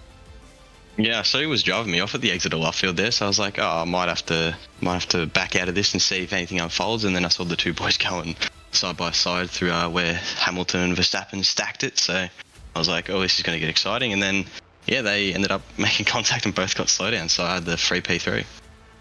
Now, obviously, that was a tough battle for you. 26th position to third. Bit of an issue in that heat race. Did you think that was possible to come through the field like that? You had to go through so much carnage. To be honest, no, I wasn't expecting to get anywhere near the front after the tragic heat one. So, I just saw that there was pretty chaotic up the front. They were all running 3 wide and, bashing wheels. So at some point it was going to come to blows, and it did, and I was able to get through it. And, had a awesome race at the end with Eamon, and, it's good fun. Yeah, indeed. Oz 1, 2, 3 in that race. Damon, thank you so much for joining us and for putting on quite a show. 23 positions gained in that one. Well-deserved podium. Thank you very much. And there we go, Ewan. All set and sorted for this one. And what an evening's entertainment we got. Absolutely breathless action, particularly there in Division 1 in both of those races. Crazy stuff. Yeah, absolutely. Division 1 certainly providing the entertainment right at the end there with so many on the grid and so much action as well. And one of those races as well where you suspect that maybe if we'd have done that race many times, the best driver wouldn't have won every time by any means. And maybe that's even what we saw this time round. If it's the unpredictable nature of that race there was so exciting. It was 2 close finishes as well in Division 1. The second one slightly not so much, but still 1/10 of a second is not bad at all. And it was thoroughly enjoyable to the line as well. So enjoyed that, especially towards the end with the Division 1 races. These cars and this track providing a combination that we knew it would. Yeah, exactly. It's always exciting racing around Silverstone, especially in cars like this. We hope you enjoyed it as well, because we certainly did. Eddie Bestwick also certainly did, as he took victory and grabbed himself an FGT Elite 160 as well as one of those seats. And we hope to join you in the near future as well with more of these community race-offs. Of course, this one presented by Next Level Racing and Veloce. We'll see you in the near future from myself, Lewis McGlade, from Ewan O'Leary and Hugo Luis, bringing us the broadcast. We'll see you next time. Bye-bye.